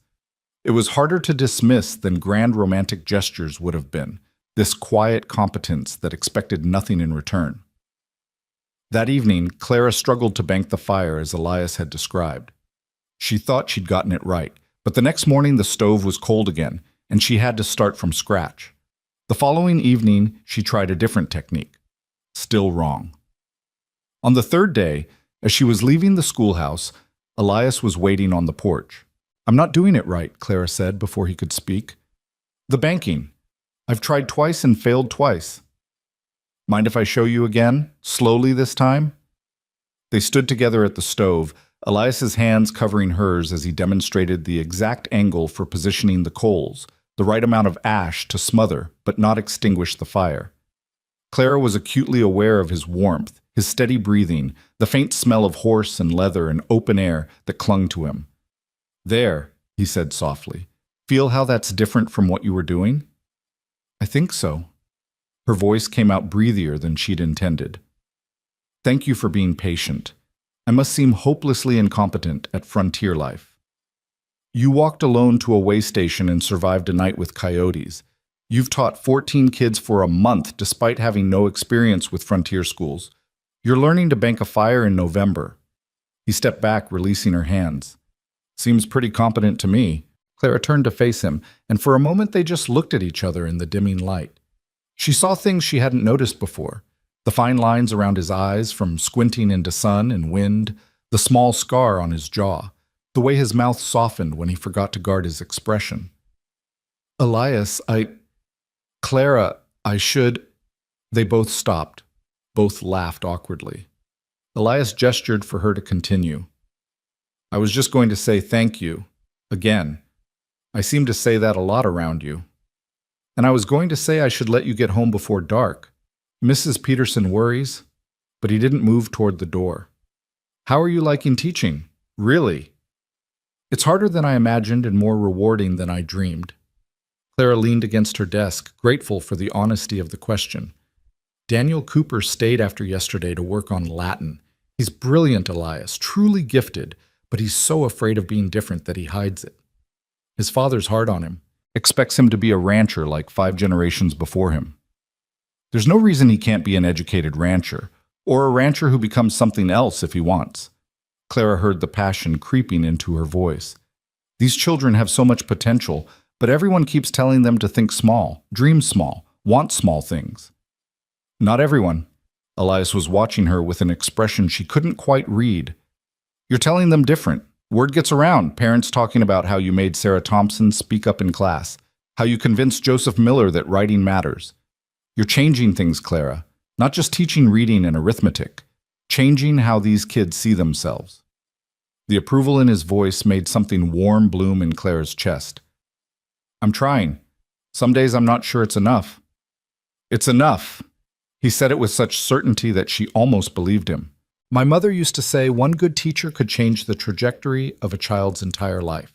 You're that teacher for these kids." They stood in silence for a moment, the weight of his words settling around them. Then Elias cleared his throat, breaking the spell. "I should go. But Clara, if you need anything this winter, anything at all, send word through Rebecca. Promise Creek gets cut off sometimes when the snow's bad. Don't be too proud to ask for help." "I won't." She walked him to the door. "And Elias, Rebecca's been inviting me for Sunday dinner for weeks. I think she's matchmaking." He groaned. "She's subtle as a mule kick, my sister. You don't have to come if it makes you uncomfortable." "I didn't say it made me uncomfortable." Clara surprised herself with the words. "Just wanted to make sure you knew what we were walking into." Elias's face did something complicated. Surprise, pleasure, uncertainty, hope, all flickering across his features too fast to track. "Well then, guess I'll see you Sunday." He left, and Clara stood in the doorway watching him ride away through the snow-covered street, wondering what exactly she'd just agreed to and why the prospect terrified and thrilled her in equal measure. November deepened into serious cold. The children came to school bundled in layers, their noses red and their fingers stiff. Clara learned to keep a pot of water warming on the stove so they could thaw their hands before trying to write. She learned which students walked the longest distances and made sure to keep them closest to the heat. She learned that Joseph Miller's surliness was partly hunger. His family struggled more than most, and started forgetting half her lunch where he could take it without losing pride. The lessons evolved too. She taught them geography using maps she'd brought from Philadelphia, showing them where they fit in the larger world. She taught them science by studying the snow itself, why it formed, how ice crystals grew, what made Wyoming winter so brutal. She taught them writing by having them document their own lives, preserving in ink the daily realities of frontier childhood. When historians look back 100 years from now, she told them, they'll want to know what it was really like. Not the sanitized versions in books, but the truth. You're writing that truth. Daniel Cooper wrote about the morning he'd found a calf frozen in a snowbank, despite his father's best efforts to protect the herd. Emma Hayes wrote about her mother teaching her to sew by lamplight while her father read aloud. Ruth Miller wrote 4 simple sentences about being afraid of the dark and how her brother sang to her until she fell asleep. Clara collected their papers like treasures, recognizing them for what they were, small windows into lives that would otherwise be forgotten. Stories that mattered even if no historian ever read them. The Sunday before Thanksgiving, Clara arrived at Rebecca's house to find it more crowded than usual. Tim's brother was visiting with his family. Rebecca's oldest friend and her husband had come from a neighboring ranch, and Elias was there, looking uncomfortable in the crowd but staying anyway. "Clara!" Rebecca swept her into the chaos. "Come meet everyone. This is my oldest friend Margaret and her husband John. They ranch about 10 miles out. Margaret and I came west on the same wagon train." The afternoon passed in a blur of food and conversation and children running underfoot. Clara found herself drawn into discussions about teaching methods, frontier politics, the prospect of Wyoming statehood. She held her own, arguing passionately about women's suffrage and educational funding, aware of Elias watching her from across the room with something that looked like admiration. After dinner, while the others cleaned up, Clara found herself on the porch with Elias, both of them escaping the crowded warmth for a moment of cold clarity. "You're good with people," Elias observed. "Even when you disagree with them, they like you." "My mother's skill. She could argue theology with the minister and have him laughing by the end." Clara pulled her shawl tighter against the bite of wind. "I think she would have liked it here. The frontier, I mean. The freedom to speak your mind. Would she have liked Promise Creek?" Clara considered this honestly. "I think she would have found it rough. She loved culture, art, music, things we had access to in Philadelphia, but she also valued substance over style. She'd have respected the people here, their grit." "What about you?" Elias turned to face her fully. "Do you like it here? Or are you still deciding?" "I like it more than I expected to." Clara met his gaze, something unspoken passing between them. "The teaching is everything I hoped for. The people are kinder than I deserved, given how I arrived. And the place itself, it's harsh, but there's beauty in that harshness, honesty. It gets harder before it gets easier. January, February, those are the brutal months. People go a little crazy from being shut in. Tempers run short." He paused. "I'm not trying to scare you. Just want you to know what's coming." "I appreciate that. But Elias, I'm not the girl who arrived here 2 months ago. I'm stronger now, more capable." She smiled. "Thanks in part to you. You keep showing up when I need help, but you never make me feel weak for needing it. That's a rare gift." "Clara, He stopped, struggling with words. "When I found you at that way station, you were the bravest person I'd ever seen. Terrified but brave. And watching you these past weeks, teaching those kids, learning this life, you're even braver than I thought." That's high praise from someone who's survived out here for years. Surviving's different from living. I've been surviving since Catherine died, just going through motions, doing what needed doing, not letting myself feel much of anything. He looked out at the snow-covered street, his profile sharp against the twilight. "Then you showed up, and I started feeling things again. Started wanting things." Clara's heart was hammering. "What things?" Before he could answer, the door burst open and Rebecca appeared, oblivious to the moment she was interrupting. You two will freeze to death out here. Come inside for pie. I made 3 kinds and they won't eat themselves." The spell broken, Elias stepped back and gestured for Clara to precede him inside. But as she passed, he caught her hand briefly, squeezing it once before letting go. That single gesture, that moment of connection, stayed with Clara all through dessert and goodbyes and the walk home through darkness. She lay in bed that night thinking about Elias Merrick, about the grief he carried and the careful way he was opening himself to possibility again, about how terrifying and wonderful it was to realize she was part of that possibility. "Don't rush this," she told herself firmly. "You have a whole life to build. Focus on that." But her dreams were full of strong hands and quiet competence, and a voice saying, "I started wanting things." And somewhere across town, Elias Merrick lay awake thinking about a woman who'd chosen courage over comfort, who taught children to dream bigger than their circumstances, who made him believe that maybe surviving could become living again if he was brave enough to reach for it.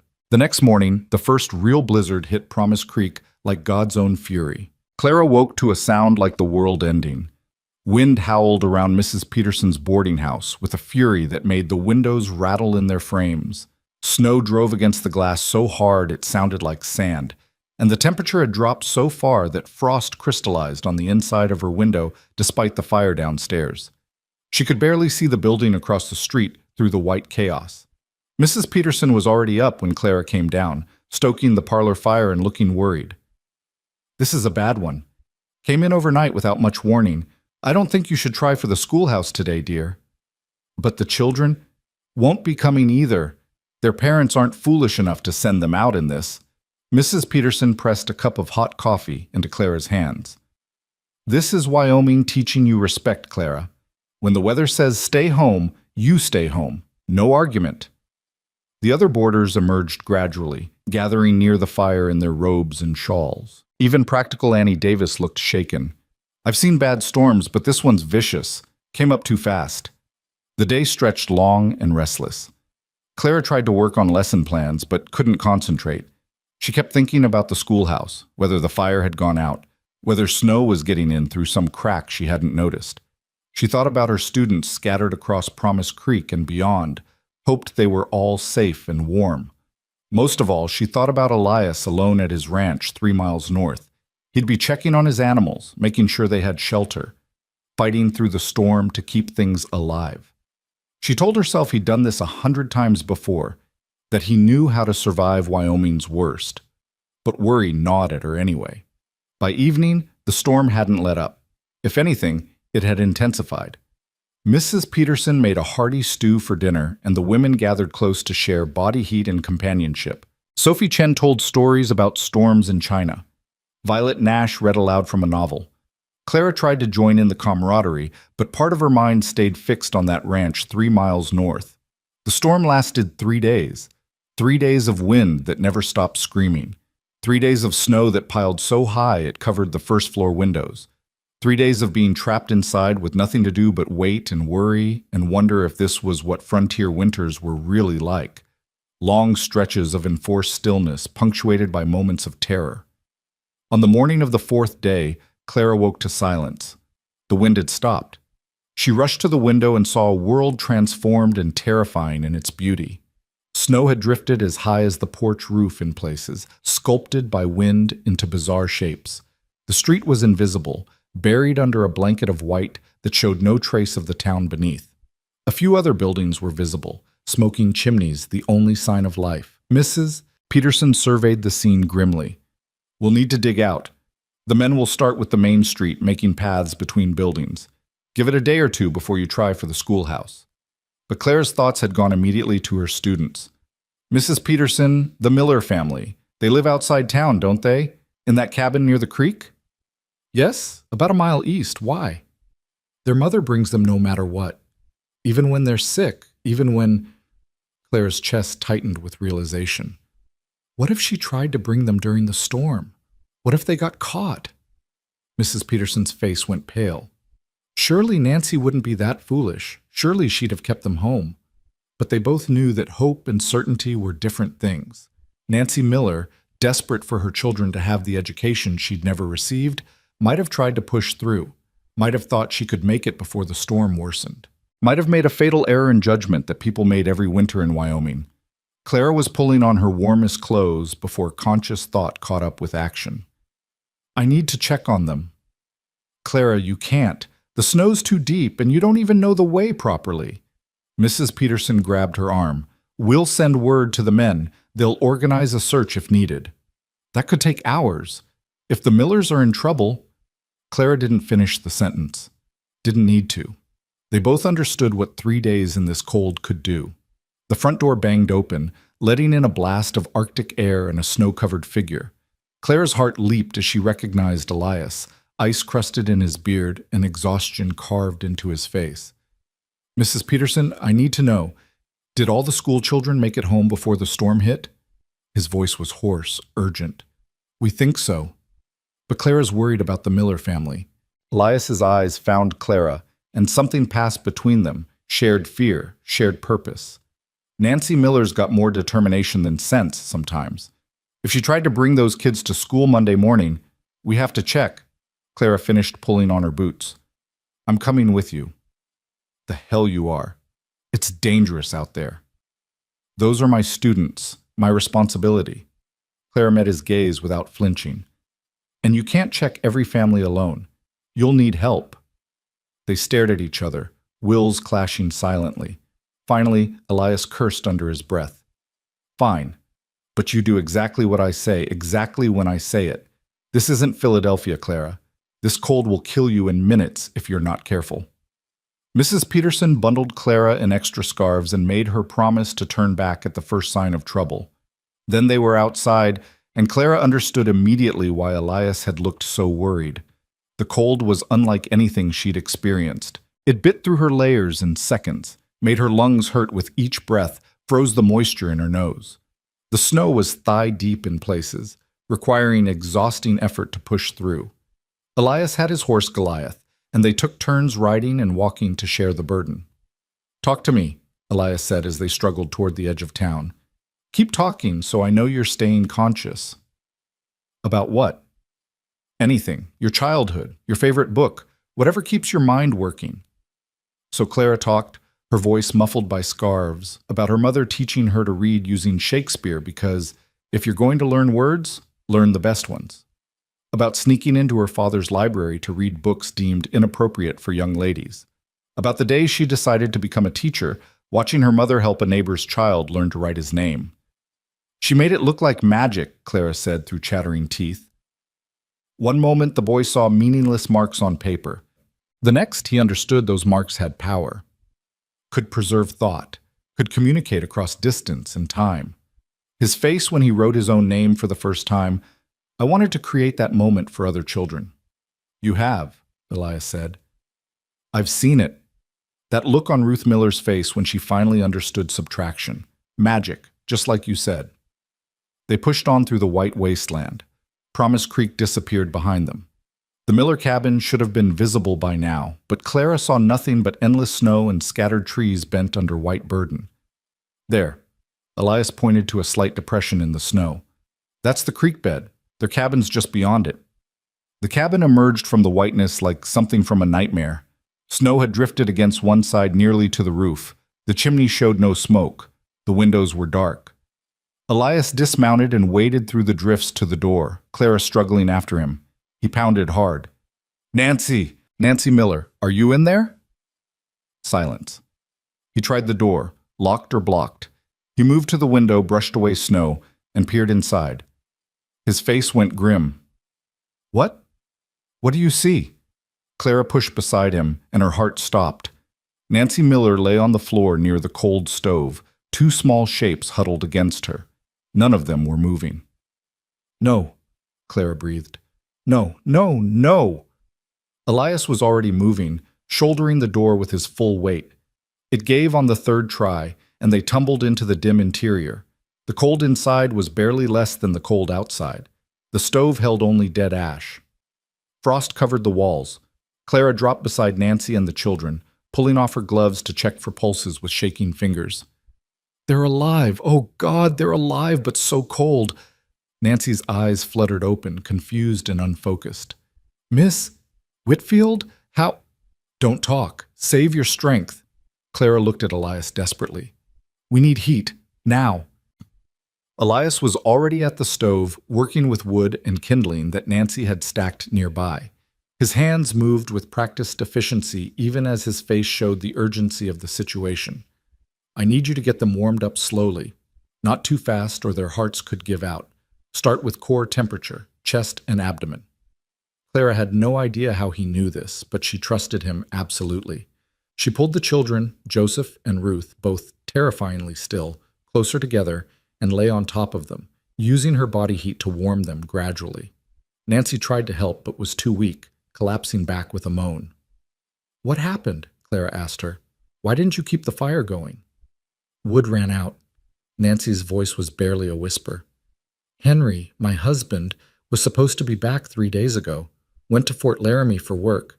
Left us enough wood for 5 days, but the storm came early and I couldn't... She started crying, hopeless tears that froze on her cheeks. I couldn't get more. It stacked outside, but I couldn't break through the drifts. The children got colder and colder, and I thought we'd die. Thought I'd killed my babies because I was too weak to save them. You kept them alive, Clara said fiercely. You did that, Nancy. You kept them breathing. We'll handle the rest. The stove finally caught, and Elias fed it carefully, building heat without overwhelming the frozen space. Clara, there's blankets on the bed. Get them. They wrapped the children in layers, holding them close, willing warmth into their small bodies. Joseph stirred first, his eyes opening with confusion and fear. Mama? I'm here, baby. I'm here. Nancy pulled him close, sobbing with relief. Ruth took longer. Clara held her against her chest, talking to her constantly. Come on, Ruth. Come back. You have so many stories left to write, remember? You were going to tell me about the summer you found that bird's nest. Come on, sweetheart. Come back. Finally, Ruth's eyes opened. Miss Whitfield, why are you crying? Clara laughed through tears she hadn't realized she was shedding. Because I'm so happy to see you, Ruth. So very happy. Elias appeared with hot water he'd somehow heated on the now roaring stove. Get this into them. Small sips. Nancy, too.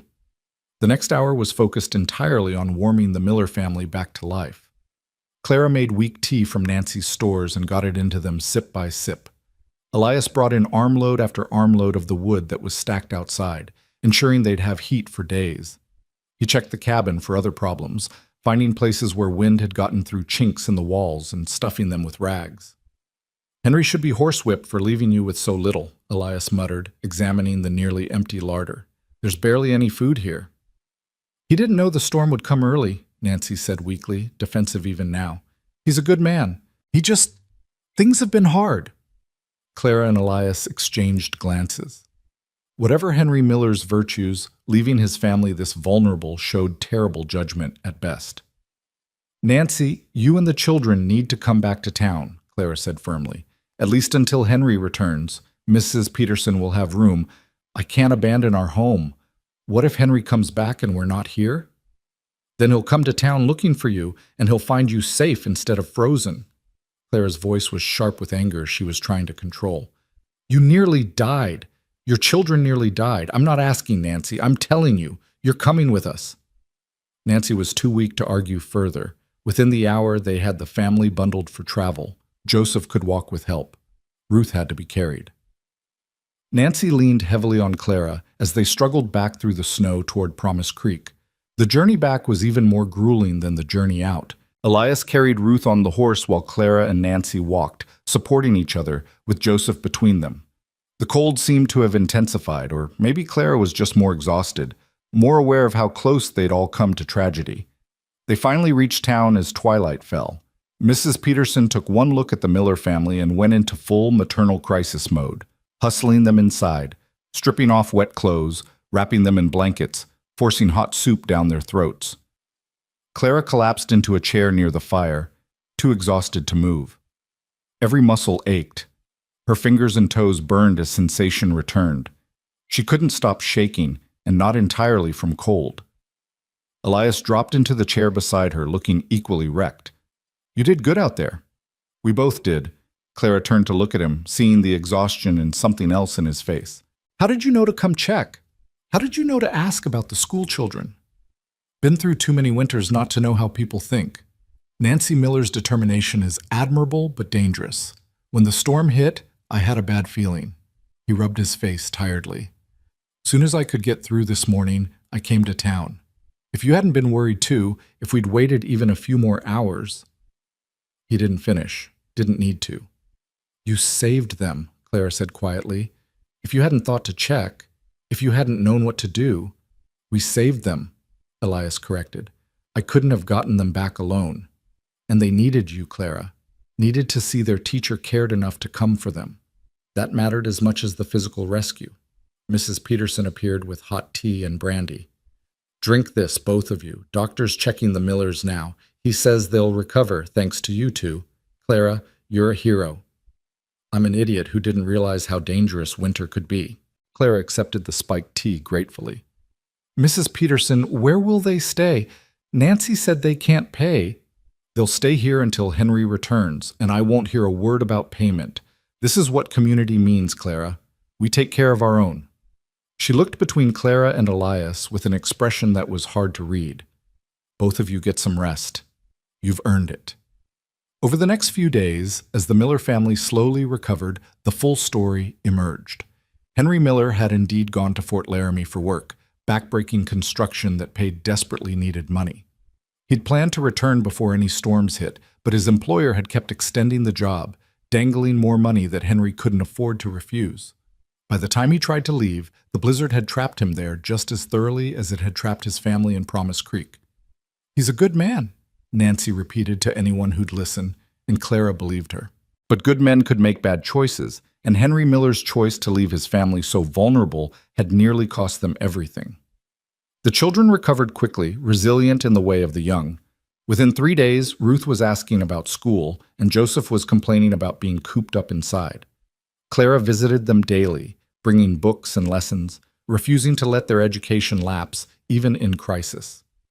On one visit, she found Ruth writing carefully on a piece of paper. What are you working on? A story, like you asked us to write. Ruth showed her the paper shyly. It's about being cold and scared, and then you coming. You looked like an angel, Miss Whitfield, an angel in a storm. Clara had to blink hard against sudden tears. Oh, Ruth, you're the angel. You and Joseph both. You survived something terrible. Because Mama kept us warm, and because you came. Ruth looked at her with those enormous brown eyes. Mr. Merrick came too. Are you going to marry him? The question was so unexpected that Clara nearly choked. What? No, why would you ask that?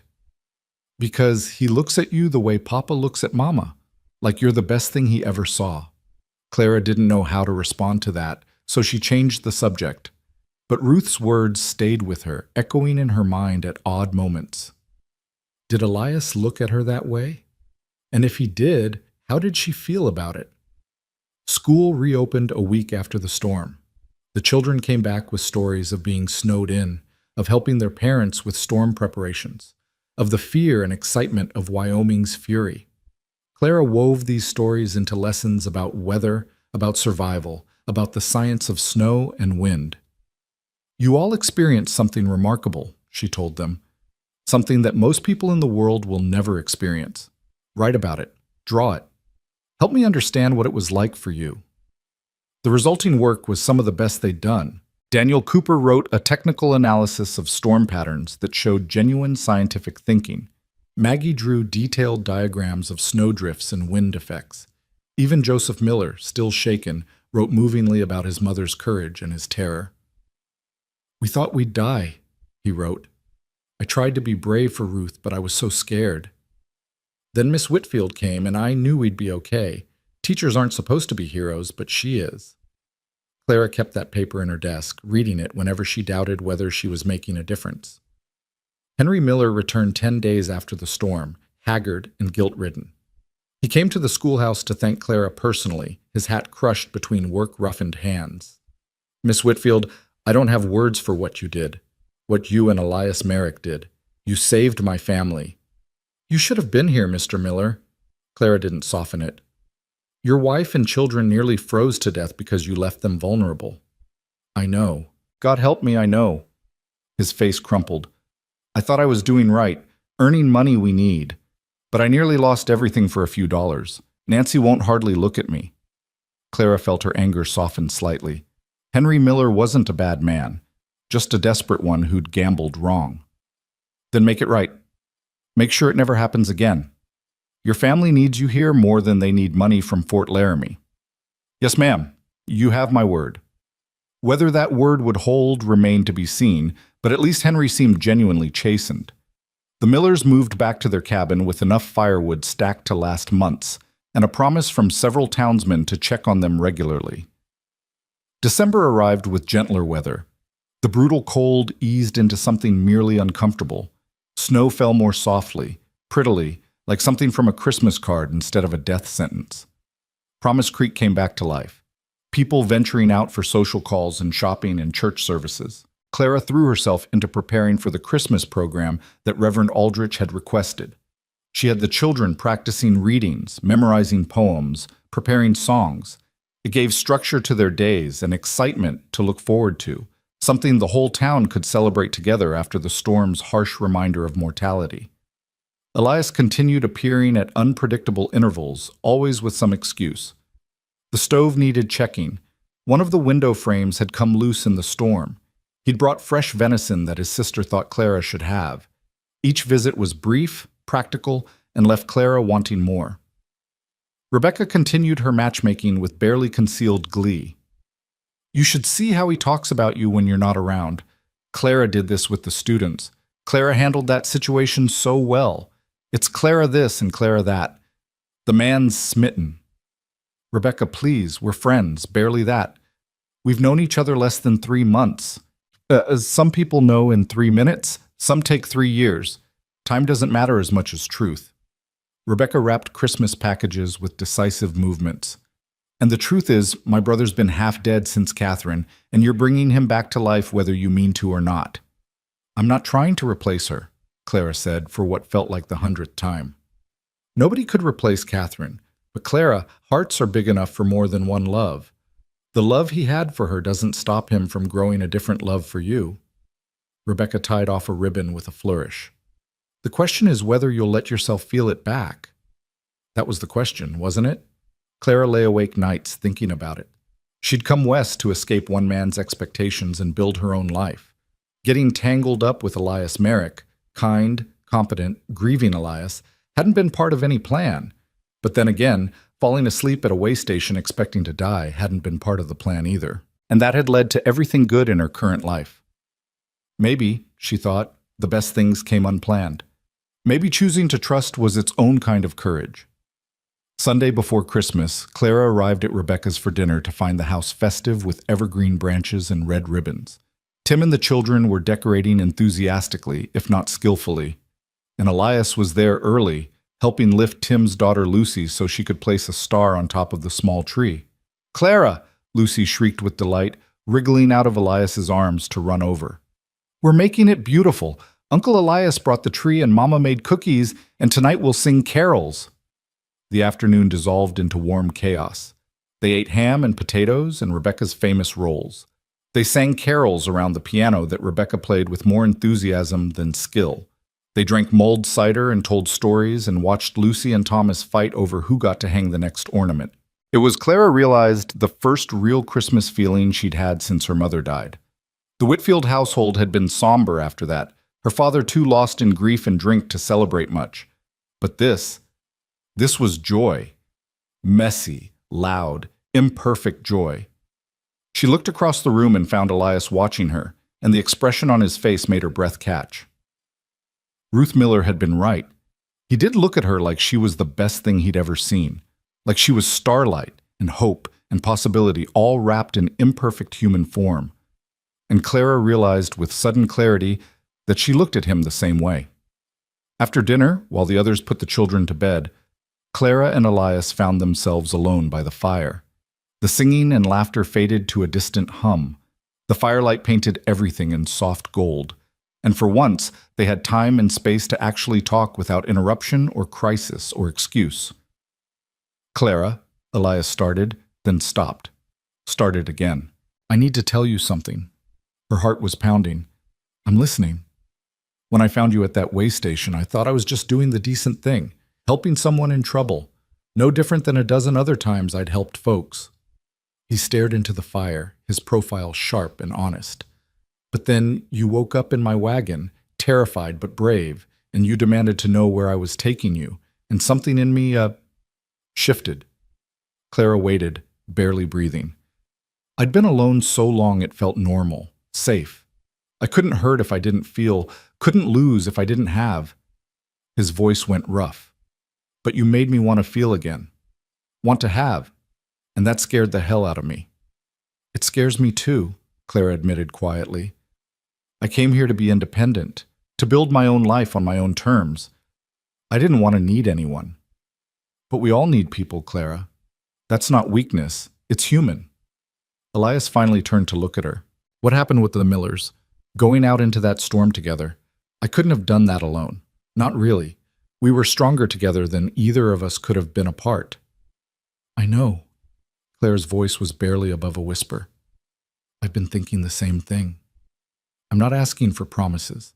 I know it's too soon, and you deserve time to be sure. Elias took a breath like he was about to jump off a cliff. But I'm asking permission to court you properly, to see if this thing between us could become something real. Clara looked at this man who'd saved her life and never mentioned it, who'd fixed her stove and taught her to survive, who'd ridden into a blizzard to protect children that weren't his own. She thought about his quiet competence, his unexpected understanding, the way he saw her as fully capable while still offering support. She thought about how he'd loved before and survived losing it, and how brave he was to risk loving again. Yes, she said simply. Yes, you have permission. The smile that broke across Elias's face was like sunrise, transforming everything. He reached out slowly, giving her time to pull away, and took her hand in his. His palm was calloused, warm, steady. Everything about him was steady. I'll do this right, he promised. Properly. The way you deserve. Just don't disappear on me, Clara said, squeezing his hand. I've gotten used to you showing up when I least expect it. I'm not going anywhere, not unless you send me away.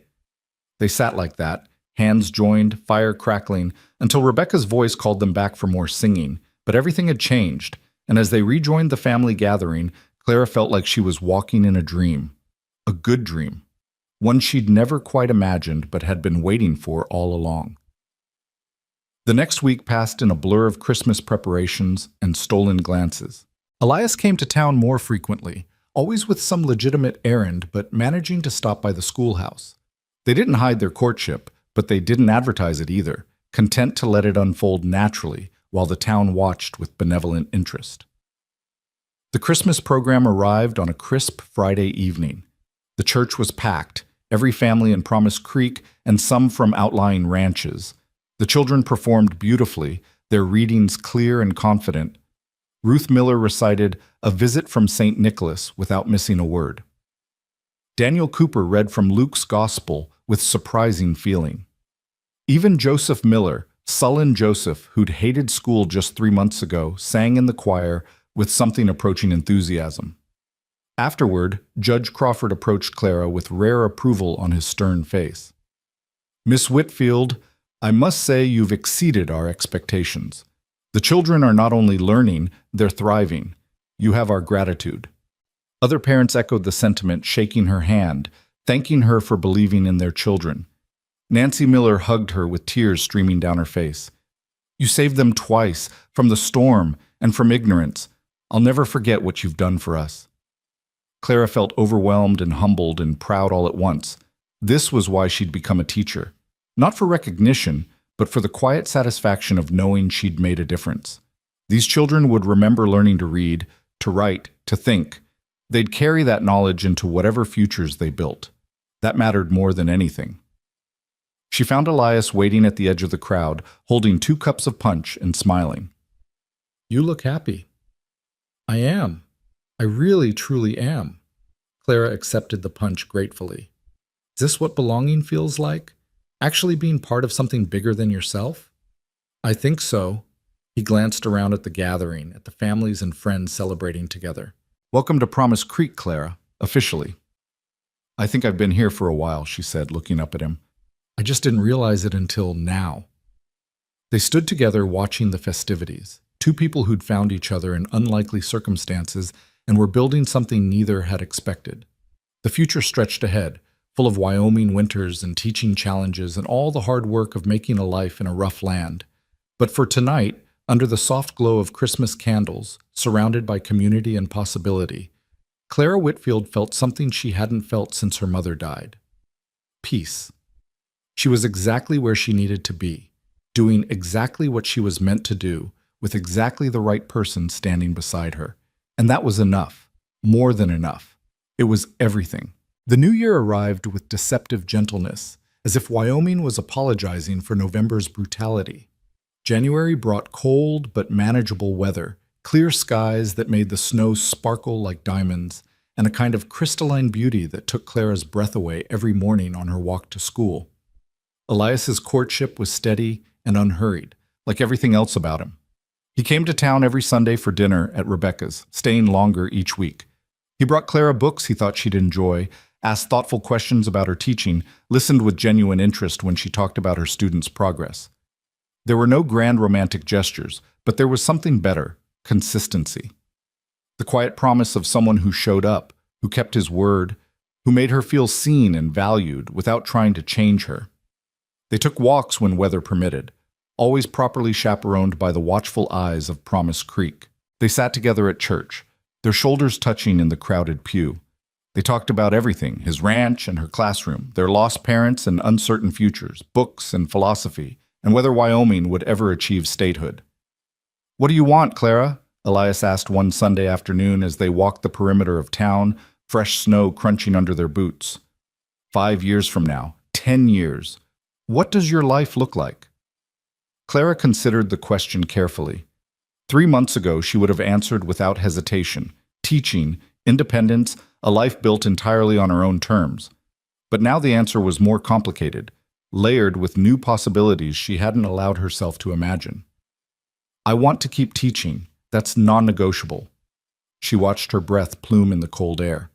"But I also want connection, community, maybe even family someday, though that terrifies me." "Well, why does it terrify you?" "Because I watched my mother disappear into being a wife and mother. She was brilliant, Elias. She could have done anything, but she poured all of herself into my father and me. And when she died, it was like she'd never existed outside of us. No one remembered her dreams, her intelligence, her own identity." Elias was quiet for a moment. "My mother managed both. She was a teacher and a wife and a mother, and she never disappeared. My father respected her mind, supported her work. They were partners. Your parents sound extraordinary." "They were ordinary people who chose to see each other as equals." He stopped walking, turning to face her. "Clara, I'm not your father. I would never ask you to make yourself smaller. The woman I fell for is brave and stubborn and passionate about teaching. Why would I want to change that?" The words "fell for" hung in the cold air between them, weighted with meaning. Clara's heart did something complicated in her chest. "You fell for me?" Her voice came out softer than intended. "Completely. Probably from the moment you woke up in my wagon demanding answers, scared but refusing to show it." His eyes were steady on hers. "I know it's only been 4 months. I know we're still learning each other. But Clara, I'm not uncertain about how I feel. I'm just waiting for you to catch up." Clara should have felt pressured, trapped. Instead, she felt freed. There was no game playing here, no manipulation, just honest feeling honestly expressed, with space for her to respond in her own time. "I'm catching up," she admitted, "faster than I expected. You make me want things I didn't think I could want." "What things?" "A life that's mine, but also shared. Teaching that's supported rather than resented. Someone who sees my independence as strength instead of threat." She took a breath. "You, Elias. I want you." His smile was like spring breaking through winter. He reached for her hand, lacing their fingers together even through the gloves.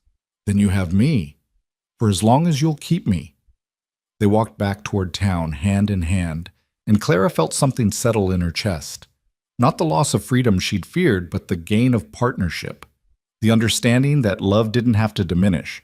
It could expand, making room for more versions of yourself than you'd imagined possible. February tested that understanding.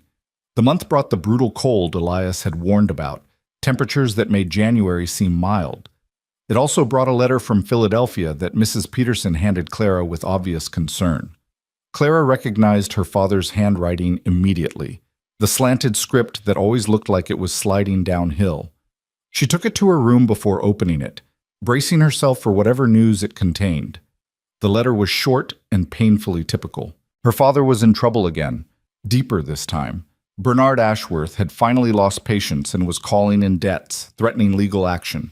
Her father's health was failing from the drink. He needed money. He needed her. He needed her to come home and fix everything by agreeing to the marriage she'd fled. Clara read it twice, feeling emotions war inside her. Guilt warred with anger. Obligation warred with self-preservation. The girl who'd left Philadelphia would have felt crushed by this, overwhelmed by impossible responsibility. But the woman she'd become in Promise Creek felt something different: clarity. She wasn't responsible for her father's choices. She couldn't save him by sacrificing herself.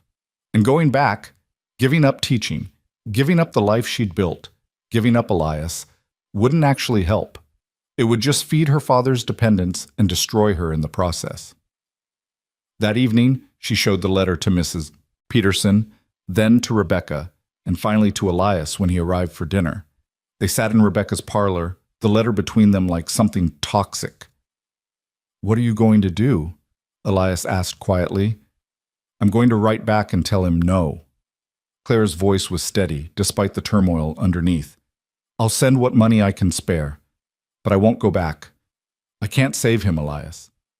I can only save myself." "That's not selfish," Rebecca said firmly. "That's survival."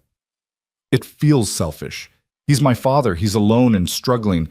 He's an adult who made his own choices," Elias interrupted gently. "You didn't make him drink. You didn't make him gamble. You didn't create his debts. And marrying Bernard Ashworth wouldn't solve anything. It would just transfer the dependency from your father to a husband you don't love." Clara knew he was right, but knowing didn't make it hurt less. "He'll never forgive me." "Maybe not. But Clara, you have to ask yourself, what's the cost of his forgiveness? Is it worth your whole life?" She thought about the schoolhouse, her students, the difference she was making. She thought about the community that had welcomed her, the women who'd become friends, the children who were learning to dream bigger than their circumstances. She thought about Elias, about the future they were building together. "No," she said finally, "it's not worth my whole life." The letter she wrote back was harder than anything she'd written before. She told her father she loved him, but couldn't return.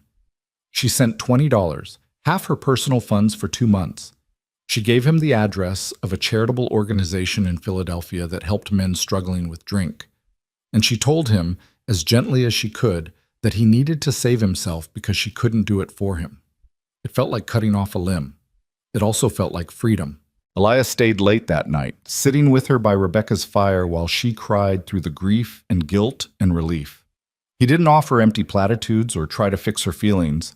He just held her hand and let her process, solid and present and exactly what she needed. "My father would have liked you," Clara said eventually, wiping her eyes. "The man he used to be before my mother died. He was kind once, smart. He taught me to love books."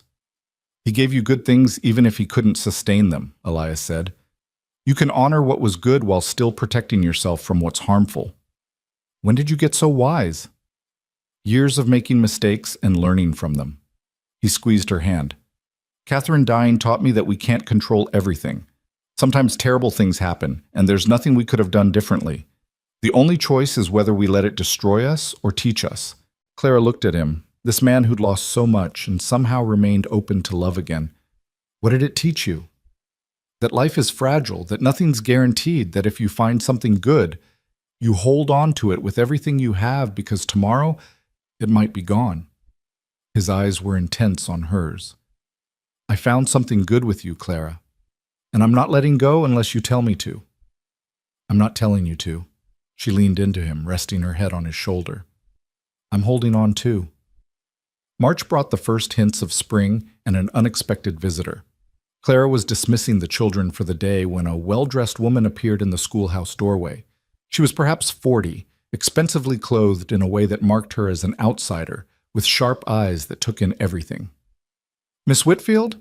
I'm Mrs. Harriet Chambers from the Territorial Education Board. I'm here to evaluate your teaching." Clara's stomach dropped. She hadn't been informed of any evaluation, hadn't prepared anything special. The classroom was in its usual state, cluttered with student work, chalk dust everywhere, a half-written lesson still on the board. "Of course. Please, come in." Clara scrambled to present herself professionally. "I apologize for the mess. We've been working on a science project about local wildlife." Mrs. Chambers walked slowly around the room, examining everything. She picked up student papers, studied the lesson plan on Clara's desk, ran her finger along the bookshelf. Her face revealed nothing. "Tell me about your curriculum," she said finally. Clara took a breath and launched into an explanation of her teaching methods. She talked about differentiated instruction for the wide age range, about incorporating local history and science, about teaching writing through personal narrative. She showed Mrs. Chambers examples of student work. Daniel Cooper's advanced mathematics, Ruth Miller's improved reading, Joseph Miller's storytelling. Mrs. Chambers listened without interrupting, occasionally making notes in a small book. When Clara finished, the evaluator was silent for a long moment. "Miss Whitfield, your classroom management is unconventional. Your methods don't align with standard pedagogical practices. Your record-keeping is somewhat haphazard." She paused, and Clara's heart sank. "However, your students are clearly thriving. I've reviewed their progress since you arrived. Reading comprehension up across the board, mathematical skills improved, and most notably, attendance has increased 20%. Clara blinked in surprise. "Attendance? Children want to come to school when taught by you. Parents are keeping their children enrolled instead of pulling them for farm work. That's the best metric of effective teaching." Mrs. Chambers closed her notebook. "You're doing excellent work here, Miss Whitfield. Keep it up." Relief flooded through Clara so intensely she felt lightheaded. "Thank you. I wasn't expecting evaluation. We never announce them. More authentic that way." Mrs. Chambers moved toward the door, then paused. "I also heard about your rescue of the Miller family during the blizzard. That kind of dedication to students is rare. Wyoming is lucky to have you." After she left, Clara sank into her desk chair, emotions overwhelming her. She'd passed. Not just passed, excelled. Her teaching was officially recognized as good, validated by someone whose opinion mattered. The girl from Philadelphia who'd fled west with nothing but a certificate and hope had proven herself. She couldn't wait to tell Elias. That Sunday, he brought her to his ranch for the first time. Clara had imagined it dozens of times based on his descriptions, but reality was better. The house was solid and well-built, logs chinked carefully against the wind. Inside was sparse but comfortable, handmade furniture, a large fireplace, windows positioned to catch morning light.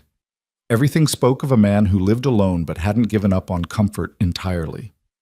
"It's beautiful," Clara said, meaning it. "You built all this yourself?" "Most of it. My father started the house before he died. I finished it." Elias watched her explore, something vulnerable in his expression. "I always thought I'd fill it with a family someday. Then after Catherine, I stopped thinking about that. And now? Now I'm thinking about it again." He moved closer. "Clara, I need to tell you something. I've been waiting for the right time, but I don't think there is a right time. There's just now." Her heart started racing. "I'm listening." "I love you." He said it simply, without flourish. "I love your courage and your stubbornness and the way you fight for those kids. I love how you make me laugh and challenge me and see the world differently. I love who I am when I'm with you." Clara felt tears prick her eyes. "Elias, I know it's only been 5 months. I know by Philadelphia standards that's too fast. But out here, we don't have the luxury of taking years to decide. Life's too uncertain, and I'm certain about you." He took both her hands in his. "I'm not asking yet. I'm just telling you how I feel, so you know. So you can think about what you want our future to look like." Clara looked at their joined hands, then up at his face, weathered and honest and full of hope. She thought about the journey that had brought her here, from that way station where she'd expected to die to this ranch, where she was being offered a life beyond anything she'd imagined. "I love you too," she said, and watched wonder bloom across his face. "I've been trying not to say it, trying to be careful and sensible. But Elias, I fell in love with you somewhere between you saving my life and teaching me to bank a fire. You make me feel strong and vulnerable at the same time. You make me want forever. Then let me give you forever." He pulled something from his pocket, a simple gold band with a small stone. "This was my mother's ring.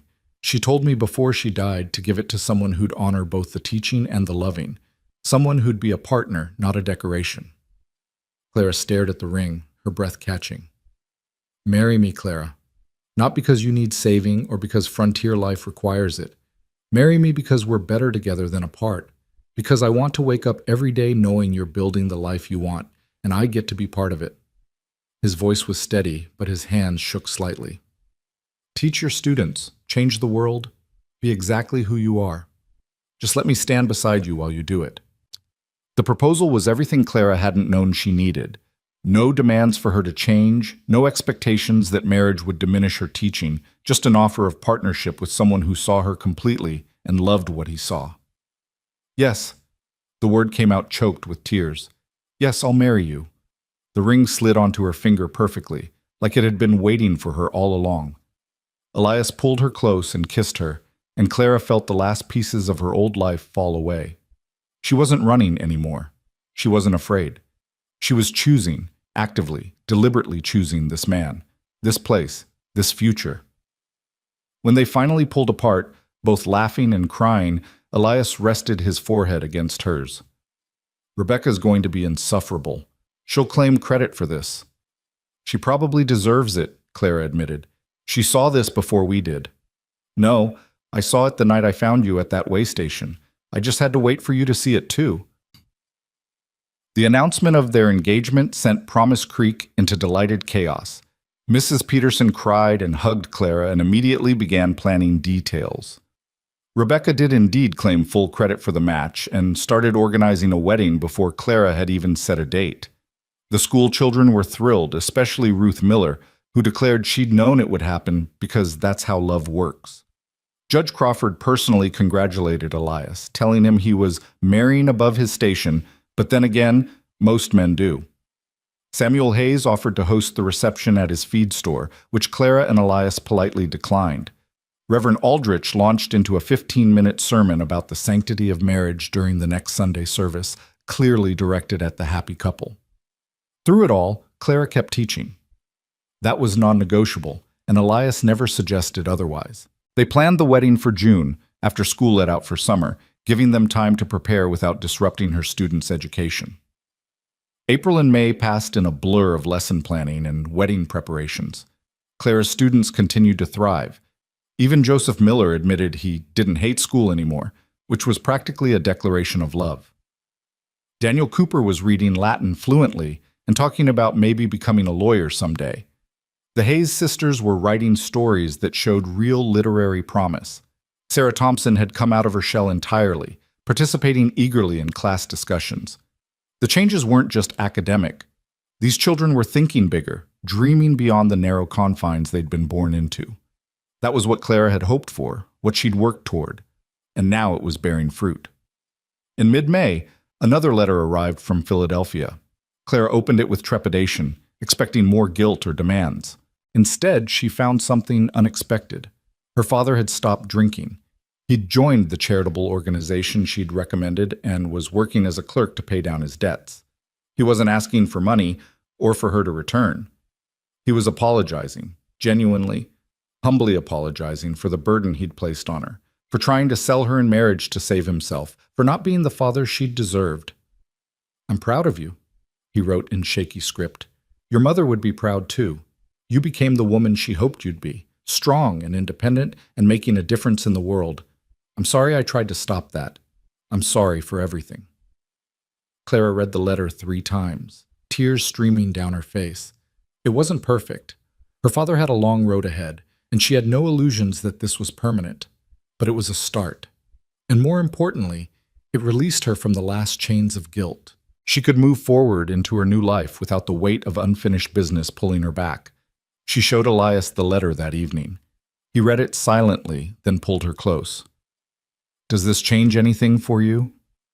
"No, it just makes it easier." She leaned into his warmth. "I can forgive him now without having to sacrifice myself to prove it. That's a gift."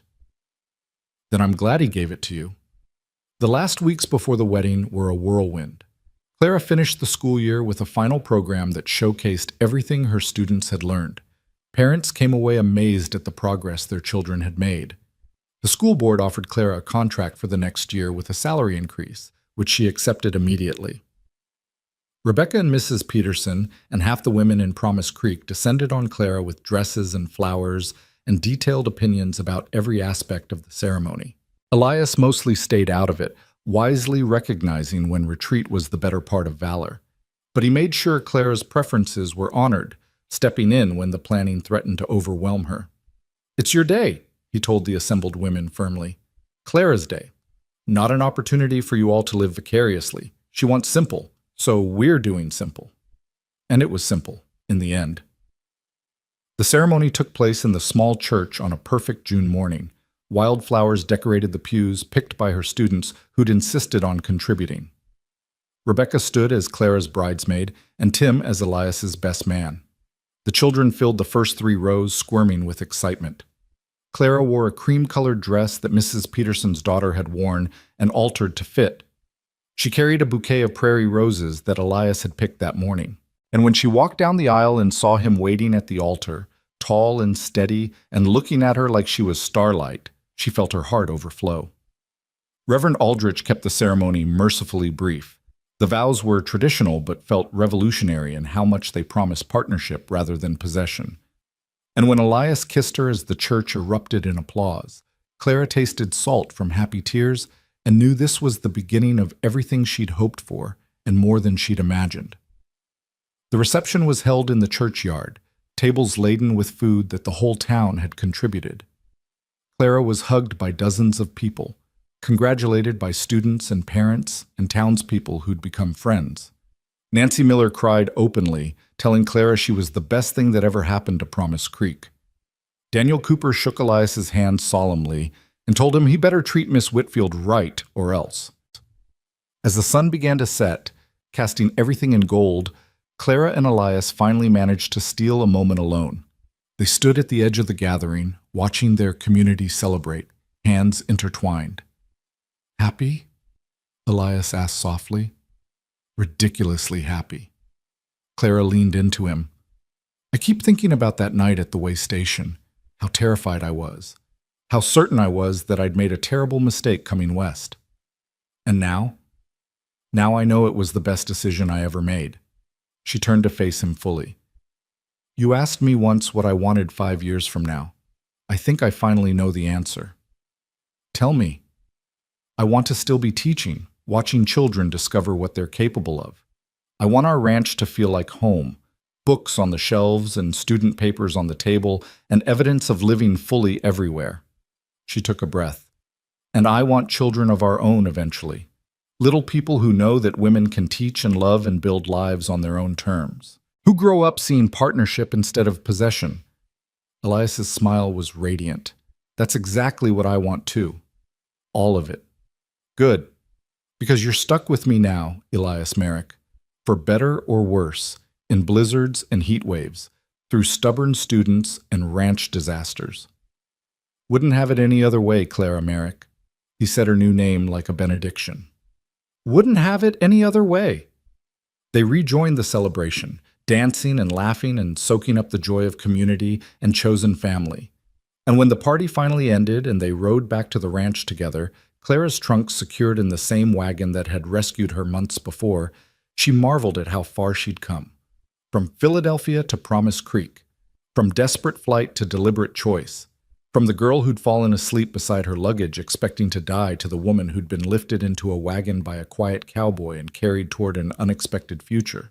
The ranch house glowed with lamplight as they approached, looking warm and welcoming in the gathering dusk. Elias helped Clara down from the wagon, and they stood for a moment looking at their home. Not his anymore, but theirs. "Welcome home, Mrs. Merrick," Elias said, offering his hand. Clara took it, lacing their fingers together. Home, she repeated softly, testing the word. It fit perfectly, not because it was a place, but because it was a person. Because home was wherever Elias stood beside her, wherever her students learned and grew, wherever she could build a life on her own terms while knowing she wasn't alone. They walked inside together, closing the door on the Wyoming night, and Clara finally understood what her mother had tried to tell her all those years ago. Love didn't have to make you smaller. With the right person, love made you infinite, expanding your capacity for joy and courage and becoming more than you could have been alone. She'd come west running from one man's expectations. She'd found another man entirely, one who expected nothing except that she be fully herself. And in that freedom, in that partnership, Clara Whitfield Merrick had found not just survival but flourishing. The frontier had tried to kill her. Instead, it had remade her into someone stronger, braver, more completely alive than the girl who'd left Philadelphia could have imagined.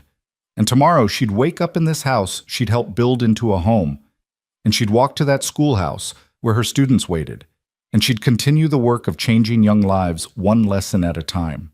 But tonight she was simply a woman who'd been saved by a cowboy's kindness and had discovered that being saved didn't mean being diminished, that accepting help didn't negate independence, that love, real love, made room for everything you were and everything you wanted to become. Clara Merrick fell asleep that night in her husband's arms, in the home they'd built together, in the life she'd chosen with eyes wide open and heart fully engaged.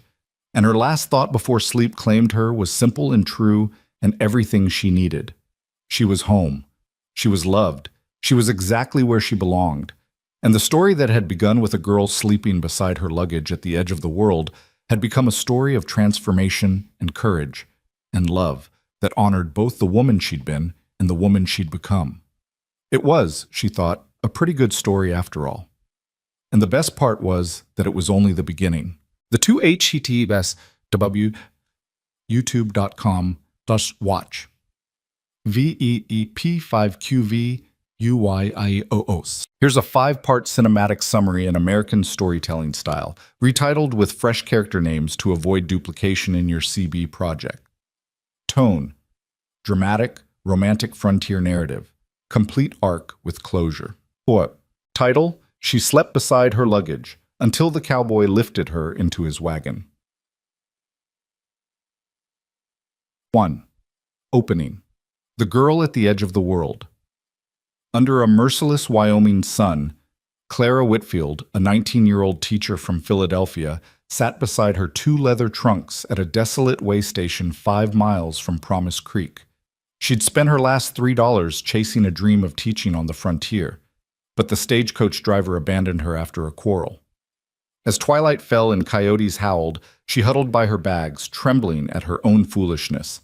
Exhaustion finally claimed her, just as wagon wheels creaked through the night and a shadow fell across her sleeping form. 2. Rising action. The stranger and the town. Elias Merrick, a rugged horse rancher, spotted the sleeping girl and couldn't leave her to the wolves, or worse. Lifting her gently into his wagon, he drove her through the moonlight to Promise Creek. She awoke in fright, demanding answers, only to realize he'd saved her. Their wary conversation softened into mutual respect. In town, the boarding house keeper fussed over Clara while Elias disappeared into the night. By dawn, she began her new post at the one-room schoolhouse, poorly furnished but full of promise. Yet as she unpacked her books and dreams, her mind returned to the man who'd wordlessly carried her out of danger. 3. Climax. Lessons, losses, and the blizzard ride. Weeks later, as the schoolhouse came alive with laughter, Elias repaired her stove and taught her to ride a gentle chestnut mare named Maple. Their connection deepened over shared memories of loss, his father at Shiloh, her mother to illness, until affection grew in the quiet spaces between lessons. Then winter struck. When a blizzard trapped Clara at her isolated cabin, Elias rode through the storm to rescue her. Wrapped in his coat, clinging to his warmth as his horse pushed through white oblivion, she realized how much trust and love had already taken root between them. That night, safe by Mrs. Peterson's fire, he spoke her name softly for the first time, and something in her heart shifted forever. 4. Resolution, the courtship, and the choice. Snow melted into spring, and what began as gratitude became an open courtship. Elias admired Clara's fierce independence. She admired his integrity and calm strength. Their dinners in town were talk of Promise Creek. Over pie and coffee, she confessed the truth about leaving Philadelphia, her father's debts, the suitor she refused, the need to live with purpose. Elias listened without judgment, only admiration. By February, he invited her to his ranch, a solid home built with his own hands, already prepared for a family. Before the fire, he took her hand and, with quiet conviction, asked her to marry him. Her yes was tearful, certain, and complete. 5. Breakthrough and ending, from rescue to home. June brought wildflowers and wedding bells. The townsfolk filled the small church, her students carrying a quilt stitched with lessons they'd learned under Miss Whitfield. When Elias kissed her as Mrs. Merrick, it was gentle, reverent, and full of promise. As they rode back to the ranch, the same road where he'd once found her asleep beside her luggage, Clara gazed at the open plains and thought of how far she'd come. She wasn't a lost girl anymore. She was a teacher, a wife, and a woman who had crossed a continent to find not just survival, but belonging. When Elias handed her the reins and said, "Welcome home," she smiled through tears and whispered, "Home," knowing this love, born in dust and moonlight, would carry them through every season ahead.